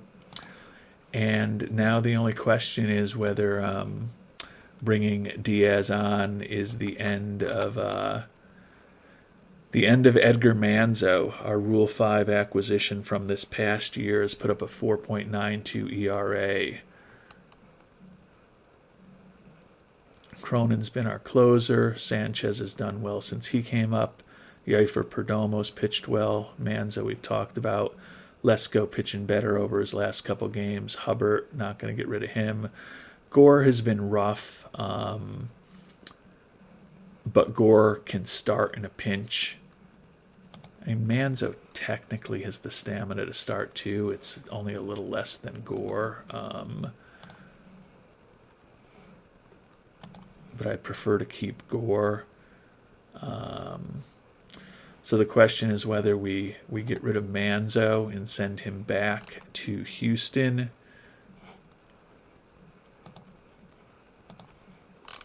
or do we send Yeifer Perdomo, since he's still got options, back down to AAA. He's put up a 0.47 ERA in Omaha this year. He's put up a 2.96 ERA. He's pitched better at the major league level than Manzo has, so we are going to go ahead and release Manzo. Send him back to the Astros. Put Diaz on the major league roster. Will Diaz take over for Cronin as a closer? No, he will not. Interesting. Nice loyalty from Byron Nichols, keeping Cronin in that closer role, but Diaz clearly goes into an important setup role for us. So I like the addition of Diaz. I love the addition of Alejandro Osuna. And I think we've helped this team. Not that we're going to need help getting into the playoffs, but I think we've potentially made our playoff roster a lot better, which hopefully will give us a better chance to hopefully win it all this October. And with that, we've now simmed ahead to August. The Royals 77-40. Take a look at the standings here. We're past the trade deadline, up by 11 games. Still have the best record in all of baseball, and we are 4 games up on the Mariners for the best record in the American League. So hopefully we are well on our way to clinching home field advantage. You can see Bobby Whit Jr. back from the injury, still 3rd in the batting race, 3rd in the league in OPS. Ben Borgman still leading the league in ERA. Hopefully he'll come back strong and healthy from that trip to the injured list. And we are into August. Looking at the reports and info for Kansas City. Had our weakest month. I don't love the trend here where we had a 750 winning percentage in April, 689 in May, down to 653 in June, and then it plunged to 555 in July. Hopefully the additions we made near the trade deadline will help us play a little better these last couple of months. Again, I don't really have any fear about making the playoffs, but want to make sure this team is well positioned to do some damage when we do get there. Second in the league in runs scored, first in the league in runs allowed. So it has still been a very fantastic season for these Royals so far. Looking at the expanded standings, we're actually 3 games better in terms of our Pythagorean record, in terms of our actual record versus our Pythagorean. The 152 run differential we have is the best in the AL, but it's not as good as the Nationals.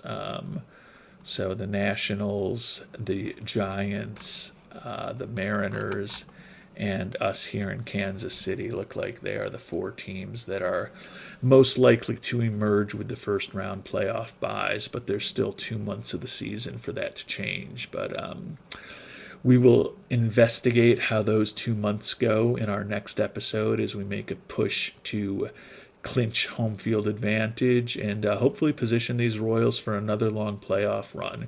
It's really been kind of a fun year with all these rookies coming up, and obviously makes it even more fun that the Royals are playing so well. So you can see if we keep playing at this pace, this will be the highest winning percentage we've actually had with this team over the last decade, and certainly a higher winning percentage than we had in either of those first 2 years that we were the general manager for this team also. So it's been a real fun year so far.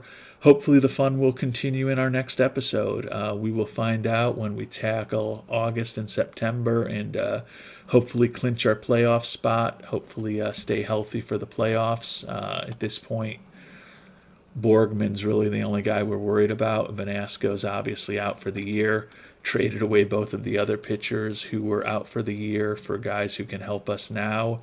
So we made some significant additions to the pitching staff, I think, over the last few weeks.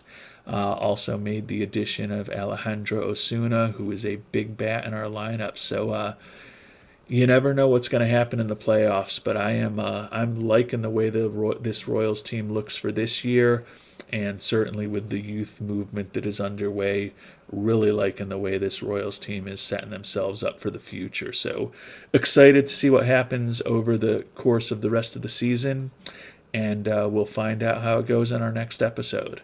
Until then, thanks so much for watching, and hope you have a great day.